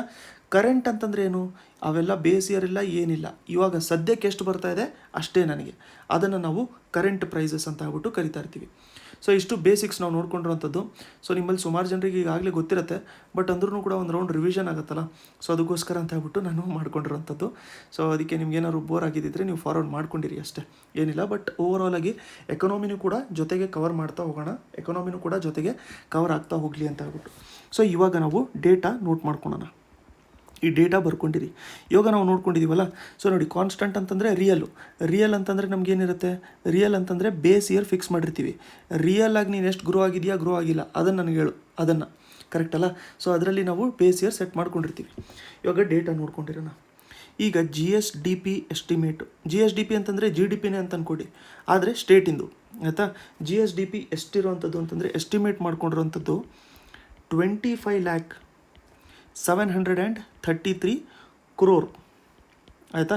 733 crore. ಇದನ್ನು ಇನ್ಮೇಲೆ ನಾವೇನಂತ ಬರೆಯೋಣ ಅಂತಂದರೆ 25.01, ಇದನ್ನು ಆಲ್ಮೋಸ್ಟ್ 1 ಅಂತ ಬರೆದ್ಬಿಟ್ಟು 01 lakh crore ಅಂತ ಬರೆಯೋಣ. ಈಸಿ ಆಗುತ್ತೆ ನಮಗೆ. ಆಯಿತಾ? 25.01 lakh crore ಇದು ನಮ್ಮದು ಎಸ್ಟಿಮೇಟ್ ಮಾಡ್ಕೊಂಡಿರುವಂಥದ್ದು GSDP. ಆಯಿತಾ? ಇದರಿಂದ ಗ್ರೋತ್ ಎಷ್ಟಾಗ್ತಿದೆ ಅಂತ ಹೇಳ್ತಾ ಇದ್ದಾರೆ ಅಂತಂದರೆ, ಗ್ರೋತ್ ಇದರಿಂದ ಮೆನ್ಷನ್ ಮಾಡಿರೋದು 10.2% ಗ್ರೋ ಮಾಡ್ತಾ ಇದ್ದಾರೆ. ಆದರೆ ಇದು GSDP ಬಂದ್ಬಿಟ್ಟು ಕರೆಂಟ್ ಪ್ರೈಸಸಲ್ಲಿ ಇರೋದು. ಈ GSDP ಬಂದ್ಬಿಟ್ಟು ನಮಗಿರೋವಂಥದ್ದು ಕರೆಂಟ್ ಪ್ರೈಸಸಲ್ಲಿ. ಕರೆಂಟ್ ಪ್ರೈಸಸ್ ಅಂತಂದ್ರೇನು, ಇನ್ಫ್ಲೇಷನ್ ಕ್ಯಾಲ್ಕುಲೇಟ್ ಆಗಲೇ ಅದರಲ್ಲೇ ಇನ್ಕ್ಲೂಡೆಡ್ ಇರುತ್ತೆ. ಇದರಲ್ಲಿ ಇನ್ಫ್ಲೇಷನ್ ಇನ್ಕ್ಲೂಡೆಡ್ ಇರುತ್ತೆ, ಪ್ರೈಸ್ ರೈಸು ಅದು ಇದು ಎಲ್ಲದೂ ಕೂಡ ಇನ್ಕ್ಲೂಡೆಡ್ ಇರುತ್ತೆ. ಇದರಲ್ಲಿ ನಾವು ಕಂಪ್ಯಾರಿಸನ್ ಏನೂ ಮಾಡ್ತಾ ಇಲ್ಲ. ಆಯಿತಾ? ಸೊ ಇದು ಬಂದ್ಬಿಟ್ಟು ಫಸ್ಟ್ ಪಾಯಿಂಟು ನಾವು ನೆನ್ಪಿಟ್ಕೋಬೇಕಾಗಿರೋವಂಥದ್ದು. ಸೊ ಕರೆಂಟ್ ಪ್ರೈಸಸಲ್ಲಿ ನಮಗೆ ಎಷ್ಟಿದೆಯಪ್ಪ ಗ್ರೋತು ಅಂತಂದರೆ 10.2% ಅಂತ ಆಗ್ಬಿಟ್ಟು ಎಸ್ಟಿಮೇಟ್ ಮಾಡ್ಕೊಂಡಿದ್ದಾರೆ. ಇದನ್ನು ಎಸ್ಟಿಮೇಟ್ ಮಾಡ್ಕೊಂಡಿರೋವಂಥದ್ದು ಮತ್ತು ರೆವೆನ್ಯೂ ಬಂದ್ಬಿಟ್ಟು 25.01 lakh crore ಬರುತ್ತೆ ಅಂತ ಹೇಳಿ ಎಸ್ಟಿಮೇಟ್ ಮಾಡ್ಕೊಂಡಿದ್ದಾರೆ. ಈಗ ಕಾನ್ಸ್ಟಂಟ್ ಪ್ರೈಸಲ್ಲಿ ನಾವು ನೋಡ್ಕೊಳ್ಳೋಣ. ಕಾನ್ಸ್ಟಂಟ್ ಪ್ರೈಸ್ ಅಂತಂದರೆ ನಮ್ಗೆ ಗೊತ್ತಲ್ಲ, ಇಲ್ಲಿ ನಾವು ನೋಡ್ಕೊಂಡಿದ್ದೀವಿ ಬೇಸ್ ಇಯರ್ ಇರುತ್ತೆ ಅಂತ. ಬೇಸ್ ಇಯರ್ ನಮಗೆ ಯಾವಾಗಲೂ ಕೂಡ 2011-2012 ಪ್ರೈಸಸ್ಸೇ ತೊಗೊಂಡಿರ್ತೀವಿ. ಆಯಿತಾ? ಇದು ಮುಂಚೆ 2006-2007 ಏನೋ ಇತ್ತು ಅನಿಸುತ್ತೆ. ಅದನ್ನು 2014-2015 ಟೈಮಲ್ಲಿ ಏನೋ ಚೇಂಜ್ ಮಾಡಿದ್ರೆ, ಅದನ್ನು ಅದೇ ಟೈಮ್ ಬೆಲ್ಟಲ್ಲಿ ಏನೋ ಚೇಂಜ್ ಮಾಡಿದ್ದಾರೆ. ಬಟ್ ಈಗ ಸದ್ಯಕ್ಕೆ ಬೇಸ್ ಇಯರ್ ಬಂದ್ಬಿಟ್ಟು 2011-2012 ಇರೋವಂಥದ್ದು. ಸೊ ಈಗ ಇದು ರಿಯಾಲಿಟಿ ಅಂತಂದರೆ ನೀವು ಮುಂಚೆ ಕಂಪ್ಯಾರಿಸನಿಗೆ ಈಗ ಎಷ್ಟು ಬೆಳೆದಿದೆಯಾ ಅದನ್ನು ನನಗೆ ಹೇಳು ಅಂತ ಹೇಳಿ. ಕರೆಕ್ಟಾ? ಸೊ ಈಗ ಕಾನ್ಸ್ಟಂಟ್ ಪ್ರೈಸಲ್ಲಿ ಎಷ್ಟು ಬೆಳೆದಿದ್ದೀವಿ ಅಂತ ಹೇಳ್ಬಿಟ್ಟು ನೋಡೋಣ. ಸೊ ಕಾನ್ಸ್ಟಂಟ್ ಪ್ರೈಸಲ್ಲಿ ನಾವು ನೋಡಬೇಕು ಅಂತಂದರೆ 14,23,200 229 crore.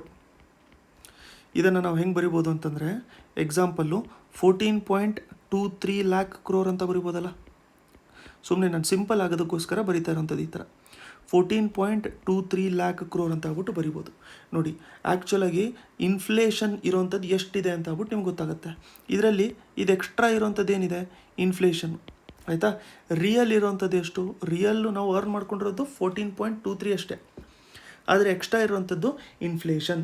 ಸೊ ಅದಕ್ಕೆ ರಿಯಲ್ ಪ್ರಕಾರ ನಾವು ಎಕ್ಸ್ಪೆಕ್ಟೆಡ್ ಗ್ರೋತನ್ನ ನಾವು ನೋಡ್ಕೊಬೇಕು ಅಂತಂದರೆ ನಮ್ಮ ಎಕನಾಮಿ ಸ್ಟೇಟಿಂದು 6.6% ಅಷ್ಟು ಗ್ರೋ ಆಗ್ತಾಯಿದೆ. ಕರೆಕ್ಟಾ? ನಾನು ಸ್ಟಾರ್ಟಿಂಗೇ ನಿಮಗೆ ರಿಯಲ್ GDP ಮತ್ತು ಇದು ಕಾನ್ಸ್ಟೆಂಟ್ ಪ್ರೈಸಸ್ಸು ಮತ್ತು ಕರೆಂಟ್ ಪ್ರೈಸಸಲ್ಲಿ GDP ಏನೇನಿದೆ ಅಂತ ಆಗ್ಬಿಟ್ಟು ನೀವು ಮೆನ್ಷನ್ ಮಾಡ್ಬೋದಾಗಿತ್ತು. ಬಟ್ ಈಗ ನಾವು ಬೇಸಿಕ್ ಡಿಸ್ಕಸ್ ಮಾಡ್ಕೊಂಡಿರೋಂಥದ್ದು ಎಕನಾಮಿಯಲ್ಲೂ ಕೂಡ ನಮಗೆ ಯೂಸ್ ಆಗ್ತಾ ಇರುತ್ತೆ. ಸೊ ಇವೆಲ್ಲ ಮುಗಿದ್ಮೇಲೆ ಎಕನಾಮಿದು ಕೂಡ ನಾನು ಸೀರೀಸ್ ಮಾಡ್ತೀನಿ, ಅದನ್ನು ಕೂಡ ಒಂದು ಪ್ಲೇ ಲಿಸ್ಟ್ ಮಾಡಿಟ್ಟಿರ್ತೀನಿ, ಅದನ್ನು ಕೂಡ ಆಮೇಲೆ ನೋಡ್ಕೊಂಡು ಇಟ್ಕೊಂಡಿರ್ಬೋದು ನೀವು, ಆಯಿತಾ. ಸೊ 6.6% ಗ್ರೋ ಆಗ್ತಿರೋಂಥದ್ದು, ಆಯಿತಾ. ಸೊ ಅದೇ ನಾವು GDP ನ್ಯಾಷನಲ್ ಲೆವೆಲಲ್ಲಿ ನೋಡ್ಕೋಬೇಕು. ಈಗ ನಾವು ಇದನ್ನು ನೋಡ್ಕೊಂಡಿರೋಂಥದ್ದು ಏನು ಅಂತಂದರೆ ಇದು ಬಂದ್ಬಿಟ್ಟು ನಾವು ನೋಡಿರೋವಂಥದ್ದು GSDP. ಇದು ಗ್ರಾಸ್ ಸ್ಟೇಟ್ ಡೊಮೆಸ್ಟಿಕ್ ಪ್ರೈಸು. ಆ GSDP ನಾವು ನೋಡ್ಕೊಂಡಿರೋವಂಥದ್ದು ಕಾನ್ಸ್ಟೆಂಟ್ ಪ್ರೈಸಸಲ್ಲಿ. ಕಾನ್ಸ್ಟೆಂಟ್ ಪ್ರೈಸಸ್ ಅಂತಂದರೆ ನಾವು ನೋಡ್ಕೊಂಡಿದ್ದೀವಿ ಈಗಾಗಲೇ ಒಂದು ಬೇಸ್ ಇರುತ್ತೆ ಅಂತ ಹೇಳಿ. ಇದೇ GSDPಯ ಗ್ರೋತು ಇದೇ GDPಯ ಗ್ರೋತ್ ನಾವು ನೋಡ್ಕೋಬೇಕು ಅಂತಂದರೆ ಇಂಡಿಯಾ ಲೆವೆಲಲ್ಲಿ ನಾವು ನೋಡಬೇಕು ಅಂತಂದರೆ 7.3% ಅಷ್ಟು ಬೆಳೀತಾ ಇರೋಂಥದ್ದು. 7.3% ಬಂದ್ಬಿಟ್ಟು GDP, ಇಂಡಿಯಾದು GDP. ಇದು ಕೂಡ ನಾವು ಕಾನ್ಸ್ಟೆಂಟ್ ಪ್ರೈಸಸಲ್ಲೇ ನೋಡ್ಕೊತಾ ಇರೋಂಥದ್ದು, ಆಯಿತಾ. ಅಂತಂದರೆ ರಿಯಲ್ GDP ಬಂದ್ಬಿಟ್ಟು ನಿಯರ್ಲಿ 7.3% ಅಂತ ಮೆನ್ಷನ್ ಮಾಡಿದ್ದಾರೆ. ಇದಕ್ಕೂ ಕೂಡ same base year 2011-2012 base year ಇರುವಂಥದ್ದು, ಆಯಿತಾ. ಸೊ ಈಗ ಓವರಾಲ್ ಆಗಿ ನಾವು ಕರೆಕ್ಟಾಗಿ ಇವಾಗ ನೋಡ್ಕೋಬೇಕು ಅಂತಂದರೆ ಕರ್ನಾಟಕದ ಶೇರು ಇಂಡಿಯಾ GDPಯಲ್ಲಿ ಎಷ್ಟಿದೆ, ಕರ್ನಾಟಕದ್ದು ಶೇರು ಇಂಡಿಯಾ GDPಯಲ್ಲಿ ಎಷ್ಟಿದೆ, Karnataka share in India GDP ಎಷ್ಟು ಪರ್ಸೆಂಟೇಜ್ ಅನ್ನೋದಷ್ಟೇ ಇಂಪಾರ್ಟೆಂಟ್. ಅದು 8.4%. ಕರ್ನಾಟಕದ ಶೇರ್ ಎಷ್ಟಿದೆ ಅಂತಂದರೆ ಇಂಡಿಯಾ GDPಯಲ್ಲಿ 8.4% ಇಂಡಿಯಾ GDPಯಲ್ಲಿರುವಂಥದ್ದು ಕರ್ನಾಟಕದ್ದು GDP, ಗೊತ್ತಾಯ್ತಲ್ಲ. ಸೊ ಇವಾಗ ನಾವು ನೋಡ್ಕೊಳ್ಳೋಂಥ ಡೇಟಾ ಎಲ್ಲದೂ ಕೂಡ ನೆಕ್ಸ್ಟ್ ಏನೇನು ನೋಡ್ಕೊತಿರ್ತೀವಲ್ಲ ಎಲ್ಲ ಕಾನ್ಸ್ಟೆಂಟ್ ಪ್ರೈಸಲ್ಲೇ ನೋಡ್ಕೊಳ್ಳೋಂಥದ್ದು. ಈಗ GSDP ನೋಡ್ಕೊಂಡಿದ್ವಲ್ಲ, ಸೊ GSDP ಕಾನ್ಸ್ಟೆಂಟ್ ಪ್ರೈಸಸಲ್ಲಿ ಯಾವ್ಯಾವ ಸೆಕ್ಟರ್ಗಳು ನಮಗೆ ಅರ್ನ್ ಮಾಡ್ಕೊಂಡಿದ್ದಾವೆ ಅಂತ ಹೇಳಿ, ಆಯಿತಾ. ಸೊ ಇದರಲ್ಲಿ ನಮಗೆ ಪ್ರೈಮರಿ ಬರುತ್ತೆ, ಸೆಕೆಂಡರಿ ಬರುತ್ತೆ, ಟರ್ಷರಿ ಸೆಕ್ಟರ್ ಬರುತ್ತೆ, ಇನ್ನೊಂದು ಲಾಸ್ಟ್ ಒಂದು ಕ್ವಾರ್ಟರ್ನರಿನೂ ಕೂಡ ಬರುತ್ತೆ ನಮಗೆ. ಬಟ್ ನಾವು ಅದನ್ನು ನೋಡ್ಕೊಳ್ಳೋದು ಬೇಡ. ಪ್ರೈಮರಿ ಸೆಕ್ಟರ್ ಅಂತಂದರೆ ಏನಾಗುತ್ತೆ, ಯಾವಾಗಾದ್ರೂ ಕೂಡ ನಾವು ನ್ಯಾಚುರಲ್ ರಿಸೋರ್ಸಸ್ಸಿಂದ ಏನಾದರೂ ಪ್ರೊಡಕ್ಷನ್ ಮಾಡ್ಕೊತಾ ಇದ್ದರೆ, ನ್ಯಾಚುರಲ್ ರಿಸೋರ್ಸಸ್ಸಿನ ಯುಟಿಲೈಸೇಷನ್ ಮಾಡ್ಕೊತಾ ಇದ್ದರೆ ಪ್ರೈಮರಿ ಸೆಕ್ಟರ್ ಬರುತ್ತೆ. ಎಕ್ಸಾಂಪಲ್ ಇದರಲ್ಲಿ ನಾವು ನೋಡ್ಕೋಬೇಕಾಗಿರುವಂಥದ್ದು ಅಗ್ರಿಕಲ್ಚರ್. ಈಗ ಆ ನ್ಯಾಚುರಲ್ ರಿಸೋರ್ಸಸ್ನ ರಾ ಮೆಟೀರಿಯಲ್ ಆಗಿ ಯೂಸ್ ಮಾಡ್ಕೊಂಡು ಏನಾದ್ರು ಮ್ಯಾನುಫ್ಯಾಕ್ಚರ್ ಮಾಡ್ತಾಯಿದ್ರೆ ಅದನ್ನು ನಾವು ಸೆಕೆಂಡರಿ ಸೆಕ್ಟರ್ ಅಂತ ಆಗ್ಬಿಟ್ಟು ಕರಿತೀವಿ. ಈಗ ಅದಕ್ಕೇನಾದ್ರು ಸರ್ವಿಸಸ್ ಪ್ರೊವೈಡ್ ಮಾಡ್ತಾಯಿದ್ರೆ ಎಕ್ಸಾಂಪಲು ಟೆಲಿಕಮ್ಯುನಿಕೇಷನು, ಟ್ರಾನ್ಸ್ಪೋರ್ಟು, ಇವೆಲ್ಲದೂ ಕೂಡ ನಮಗೆ ಟೆರ್ಷರಿ ಸೆಕ್ಟರ್. ಇದಕ್ಕೆ ಏನಂತಂದರೆ ಸರ್ವಿಸ್ ಪ್ರೊವೈಡ್ ಮಾಡೋವಂಥ ಸೆಕ್ಟರ್ ಅಂತ ಆಗ್ಬಿಟ್ಟು ಕರಿತಾ ಇರ್ತೀವಿ, ಗೊತ್ತಾಯ್ತಲ್ಲ. ಸೊ ಇದು ಬಂದ್ಬಿಟ್ಟು ಬೇಸಿಕ್ಸ್ ನಾವು ನೋಡ್ಕೊಂಡಿರೋವಂಥದ್ದು. ಸೊ ನಿಮಗೆ ಎಕ್ಸಾಮಲ್ಲಿ ಯಾವುದು ಪ್ರೈಮರಿ ಸೆಕ್ಟರು, ಯಾವುದು ಸೆಕೆಂಡರಿ, ಯಾವುದು ಟೆರ್ಷರಿ ಸೆಕ್ಟರ್ ಅಂತ ಕೇಳಿದಾಗ ಐಡೆಂಟಿಫೈ ಮಾಡ್ಕೊಳ್ಳೋದಕ್ಕೆ ಈಸಿ ಆಗ್ತಾ ಇರಬೇಕು. ಸೊ ಇದ್ರ ಪ್ರಕಾರ ನಾವು ಅಗ್ರಿಕಲ್ಚರ್ ಸೆಕ್ಟರು ಇವಾಗೆಲ್ಲ ನಾವು ನೋಡ್ಕೊತಾ ಇರೋವಂಥದ್ದು ಯಾವುದು ಕಾನ್ಸ್ಟೆಂಟ್ ಪ್ರೈಸಲ್ಲೇ ನೋಡ್ಕೊತಾ ಇರೋವಂಥದ್ದು. ಅಗ್ರಿಕಲ್ಚರ್ ಆ್ಯಂಡ್ ಅಲೈಡ್ ಸೆಕ್ಟರ್ ನಾವು ನೋಡಬೇಕು ಅಂತಂದರೆ -1.8% ಅಷ್ಟು ಗ್ರೋ ಆಗಿರೋವಂಥದ್ದು. ನೆಗೆಟಿವ್ ಗ್ರೋತ್ ಇರುವಂಥದ್ದು ಅಗ್ರಿಕಲ್ಚರ್ ಸೆಕ್ಟರಲ್ಲಿ. ಈ ಎಕ್ಸಾಂಪಲ್ ನಮಗೆ ಎಕ್ಸಾಮಲ್ಲಿ ಕ್ವೆಶನ್ ಕೇಳಿದ್ರು, which of the following sectors has shown a negative growth when you are considering constant prices in case of GSDP ಅಂತ ಕೇಳಿದ್ರೆ ಅಗ್ರಿಕಲ್ಚರ್ ಸೆಕ್ಟರ್. ಯಾಕಂತಂದರೆ -1.8% ಅಷ್ಟು ಅದು ಗ್ರೋ ಆಗಿರುವಂಥದ್ದು ಅಂತಂದರೆ ನೆಗೆಟಿವ್ ಗ್ರೋತ್. ನೆಕ್ಸ್ಟು ನಮಗೇನಾಗುತ್ತೆ ಇಂಡಸ್ಟ್ರಿ ಸೆಕ್ಟರ್ ಅಂತಂದರೆ ನಮಗೆ ಯೂಶಲಿ ಸೆಕೆಂಡರಿ ಸೆಕ್ಟರ್ ಬಂದಿರುತ್ತೆ. ಇಂಡಸ್ಟ್ರಿ ಸೆಕ್ಟರ್ ಬಂದ್ಬಿಟ್ಟು 7.5% ಅಷ್ಟೇ ಗ್ರೋ ಆಗಿರೋವಂಥದ್ದು. ಲಾಸ್ಟ್ ನಮಗೆ ಬಂದ್ಬಿಟ್ಟು ಸರ್ವಿಸ್ ಸೆಕ್ಟರ್ ಇರೋವಂಥದ್ದು. ಸರ್ವಿಸ್ ಅಂತಂದರೆ ಟರ್ಷರಿ ಸೆಕ್ಟರ್. ಸರ್ವೀಸು ನಮಗೆ 8.7% ಅಷ್ಟು ಗ್ರೋ ಆಗಿರೋವಂಥದ್ದು. ನೋಡಿ ಕರ್ನಾಟಕದಲ್ಲೇ ನಮಗೆ IT BT ಎಲ್ಲ ಸಿಕ್ಕಾಪಟ್ಟೆ ಜಾಸ್ತಿ ಇರೋವಂಥದ್ರಿಂದ ನಮಗೇನಾಗುತ್ತೆ ಅಂತಂದರೆ ಕರ್ನಾಟಕದಲ್ಲಿ ಯಾವಾಗಲೂ ಕೂಡ ಸರ್ವಿಸ್ ಸೆಕ್ಟರಿನ ಕಾಂಟ್ರಿಬ್ಯೂಷನೇ ಹೈಯೆಸ್ಟ್ ಇರುತ್ತೆ. ನಾವು ಅದನ್ನು ನೋಡ್ಕೋಬೇಕು ಅಂತಂದರೆ ಆಲ್ಮೋಸ್ಟು ನ್ಯಾಷನಲ್ ಇನ್ಕಮಲ್ಲಿ ನಮಗೇನಾಗುತ್ತೆ ಇಡೀ ಇಂಡಿಯಾದು GDPಯಲ್ಲಿ ಜಾಸ್ತಿ ಟರ್ಷರಿ ಸೆಕ್ಟರ್ ಕಾಂಟ್ರಿಬ್ಯೂಷನ್ ನಾವು ನೋಡ್ಕೊಂಡಿದ್ರೆ ಕರ್ನಾಟಕದನ್ನೇ ಅದರಲ್ಲಿ ಹೈಯೆಸ್ಟ್ ಇರೋವಂಥದ್ದು. ಆದರೆ ಜಾಸ್ತಿ ಜನ ಎಂಪ್ಲಾಯ್ ಆಗಿರೋವಂಥದ್ದು ಅಗ್ರಿಕಲ್ಚರ್ ಸೆಕ್ಟರಲ್ಲಿ, ಆಯಿತಾ. ಸೊ ಅಗ್ರಿಕಲ್ಚರ್ ಸೆಕ್ಟರಲ್ಲಿ ಏನಾಗಿರುತ್ತೆ, ನಮಗೆ ಜಾಸ್ತಿ ಜನ ಎಂಪ್ಲಾಯ್ ಆಗಿದ್ದಾರೆ, ಬಟ್ ಅದರಲ್ಲಿ ಪ್ರೊಡಕ್ಟಿವಿಟಿ ನಮಗೆ ಔಟ್ಪುಟ್ ನಮಗೆ GSDPಗೆ ಕಾಂಟ್ರಿಬ್ಯೂಷನ್ ಕಮ್ಮಿ ಬರ್ತಾ ಇದೆ. ಸೊ ಕಮ್ಮಿ ಬರ್ತಾ ಇದೆ ಅಂದ ತಕ್ಷಣ ನಮಗೇನು ಗೊತ್ತಾಗುತ್ತೆ, ಸೊ ಇದರಲ್ಲಿ ಜನ ಜಾಸ್ತಿ ಇದ್ದಾರೆ ಬಟ್ ಔಟ್ಪುಟ್ ನೋಡಿ ನೆಗೆಟಿವ್ ಇದೆ. ಸೊ ಅದಕ್ಕೋಸ್ಕರ ನಾವೇನಾದರೂ ಅಡ್ಮಿನಿಸ್ಟ್ರೇಷನಲ್ಲಿ ಸ್ಕೀಮ್ಸ್ಗಳು ಪ್ರೋಗ್ರಾಮ್ಸ್ಗಳು ಮಾಡಬೇಕು ಅಂತಂದರೆ ಜಾಸ್ತಿ ಪ್ರಿಫರೆನ್ಸ್ ನಾವು ಅಗ್ರಿಕಲ್ಚರ್ಗೆ ಕೊಡಬೇಕು. ಯಾಕೆಂತಂದರೆ ಇದನ್ನು ನಾವು ಗ್ರೋ ಮಾಡಿಸ್ಬೇಕು. ಇದನ್ನು ಗ್ರೋ ಮಾಡಿದ್ರೆ ಏನಾಗುತ್ತೆ, ನಮಗೆ ಜನರಲ್ಲೂ ಕೂಡ ಗ್ರೋತ್ ಆಗುತ್ತೆ, ಅದ್ರ ಜೊತೆಗೆ ಓವರಾಲ್ ಎಕನಾಮಿಯಲ್ಲೂ ಕೂಡ ನಮಗೆ ಗ್ರೋತು ಆಗ್ತಾ ಇರುತ್ತೆ. ನೆಕ್ಸ್ಟು ಬಂದ್ಬಿಟ್ಟು ನಾವು ನೋಡ್ಕೋಬೇಕಾಗಿರೋಂಥದ್ದು ನ್ಯಾಷನಲ್ ಇನ್ಕಮ್ಮು, ಆಯಿತಾ. ನ್ಯಾಷನಲ್ ಇನ್ಕಮ್ ಅದರಲ್ಲಿ ಪರ್ ಕ್ಯಾಪಿಟಾ ಇನ್ಕಮ್. ಈ ಪರ್ ಕ್ಯಾಪಿಟಾ ಇನ್ಕಮಿಗೆ ಸಿಂಪಲ್ ಒಂದು ಎಕ್ಸಾಂಪಲ್ ಕೊಡ್ತಾ ಇರ್ತೀನಿ ನಾನು. ಸೊ ಈಗ ABC ಮೂರೇ ಜನ ಇರೋದು ಒಂದು ದೇಶದಲ್ಲಿ ಎ 10 ರೂಪಾಯಿ ಅರ್ನ್ ಮಾಡ್ತಾನೆ, ಔಟ್ಪುಟ್ ಇರೋಂಥದ್ದೇ 10 ರೂಪಾಯಿ. ಬಿ 20 ರೂಪಾಯಿ ಅರ್ನ್ ಮಾಡ್ತಾನೆ, ಔಟ್ಪುಟ್ ಇರೋದೇ 20 ರೂಪಾಯಿ. ಈಗ ಸಿ ಇರೋಂಥದ್ದು 30 ರೂಪಾಯಿ ಅರ್ನ್ ಮಾಡ್ತಾರೆ, 30 ರೂಪಾಯಿ. ಪರ್ ಕ್ಯಾಪಿಟಾ ಅಂತಂದರೆ ಪರ್ ಹೆಡ್ ಇನ್ಕಮ್ ಎಷ್ಟಿದೆ ಅಂತ ಆಗ್ಬಿಟ್ಟು ನೋಡ್ಕೊಂಡಿರೋಂಥದ್ದು. ಸೊ ಇದ್ರ ಪ್ರಕಾರ ಆ್ಯಕ್ಚುಲಾಗಿ ನಾವು ನೋಡಬೇಕು ಅಂತಂದರೆ ಎ 10 ರೂಪಾಯಿ ಅರ್ನ್ ಮಾಡ್ತಾ ಇರೋದು, ಬಿ 20 ರೂಪಾಯಿ, ಸಿ ಬಂದ್ಬಿಟ್ಟು 30 ರೂಪಾಯಿ. ಕರೆಕ್ಟಾ? ಪರ್ ಕ್ಯಾಪಿಟಾ ಇನ್ಕಮ್ ಅಂತಂದರೆ ಏನಾಗುತ್ತೆ, ಆ್ಯಾವ್ರೇಜು ಪರ್ ಹೆಡ್ಡು ಎಷ್ಟು ಬರ್ತಾ ಇದೆ. ಅವಾಗ ಏನು ಮಾಡ್ತೀವಿ ನಾವು, ಟೋಟಲ್ ಇನ್ಕಮ್ ನೋಡ್ಕೊತೀವಿ, ಅದರ ಡಿವೈಡ್ ಮಾಡುವಂಥದ್ದು ಟೋಟಲ್ ಪಾಪ್ಯುಲೇಷನ್ ಮೇಲೆ ಡಿವೈಡ್ ಮಾಡ್ತೀವಿ, ಆಯಿತಾ. ಟೋಟಲ್ ಪಾಪ್ಯುಲೇಷನ್ ಇವಾಗ ನಮ್ಮ ದೇಶದಲ್ಲಿ ಎಷ್ಟು ಜನ ಇದ್ದಾರೆ, 3 ಜನ ಇರೋದು ABC. ಟೋಟಲ್ ಎಷ್ಟಾಗುತ್ತೆ ನನಗೆ, 10 + 20 35, 30 + 30 60 ಆಗುತ್ತೆ ನನಗೆ. ಟೋಟಲ್ ಇನ್ಕಮ್ 60 ಬಂತು. ನೆಕ್ಸ್ಟು ಪಾಪ್ಯುಲೇಷನ್ ಎಷ್ಟಿರೋಂಥದ್ದು, 3 ಇರೋದು ನಮ್ಮ ದೇಶದಲ್ಲಿ, 3. So 3 1s 3 2s 20. So per head income ಬಂದ್ಬಿಟ್ಟು 20 ರೂಪಾಯಿ ಇರೋದು ನೋಡಿ. ಅವಾಗ 20 ರೂಪಾಯಿ ಇಲ್ಲಿ 20 ರೂಪಾಯಿ, ಕರೆಕ್ಟ್ ಅಲ್ಲ. ಸೊ ಅದಕ್ಕೆ ಪರ್ ಹೆಡ್ ಇನ್ಕಮಲ್ಲಿ ಬಿ ಜಾಸ್ತಿನೇ ಕರೆಕ್ಟ್ ಏನು ಅರ್ನ್ ಮಾಡ್ತಾ ಇದ್ದಾರೆ ಅದೇ ಇದೆ. ಎ ಜಾಸ್ತಿನೇ ಅರ್ನ್ ಮಾಡ್ತಾ ಇದ್ದಾನೆ ದೇಶದ ಪ್ರಕಾರ, ಬಟ್ ಆ್ಯಕ್ಚುಲಾಗಿ 10 ರೂಪಾಯಿನೇ ಅರ್ನ್ ಮಾಡ್ತಾ ಇರೋಂಥದ್ದು. ಸಿ ಅರ್ನ್ ಮಾಡ್ತಾ ಇರೋದು ತುಂಬ ಜಾಸ್ತಿ, ಬಟ್ ಪರ್ ಹೆಡ್ ಇನ್ಕಮಲ್ಲಿ 20 ಅಷ್ಟೇ ಇರೋಂಥದ್ದು. ಸೊ ಓವರಾಲಾಗಿ ಬರುವಂಥ ಇನ್ಕಮ್ನ ಎಲ್ಲ ಪಾಪ್ಯುಲೇಷನಿಂದ ಡಿವೈಡ್ ಮಾಡಿದಾಗ ಬರುವಂಥ ನಂಬರಿಗೆ ನಾವೇನಂತ ಕರಿತೀವಿ, per capita income, per head income ಅಂತ ಆಗ್ಬಿಟ್ಟು ನೆನ್ಪಿಟ್ಕೊಂಡಿರಿ ಅದನ್ನು. ಪರ್ ಹೆಡ್ ಇನ್ಕಮ್ ಎಷ್ಟಿರೋವಂಥದ್ದು ಅಂತ. ಸೊ ಪರ್ ಕ್ಯಾಪಿಟಾ ಇನ್ಕಮ್ ಅಂತ ಕೇಳಿದಾಗ ನಾವು ಯಾವಾಗ್ಲೂ ಕೂಡ ತೊಗೊಳ್ಳೋವಂಥದ್ದು, ಎಸ್ಟಿಮೇಷನಲ್ಲಿ ಯಾವಾಗ್ಲೂ ಕೂಡ ತೊಗೊಳ್ಳೋವಂಥದ್ದು ನ್ಯಾಷನಲ್ ಇನ್ಕಮ್ ತೊಗೊಂಡಿರ್ತಾರೆ. ಈ ಕೇಸಲ್ಲಿ ಏನು ನೋಡ್ಕೊಂಡಿರ್ತಾರೆ ಅಂತಂದರೆ ಸ್ಟೇಟ್ ಇನ್ಕಮ್ ನೋಡ್ಕೊಂಡಿರ್ತಾರೆ. ಸೊ ಅದನ್ನು ನಾವು ನೋಡ್ಕೋಬೇಕು.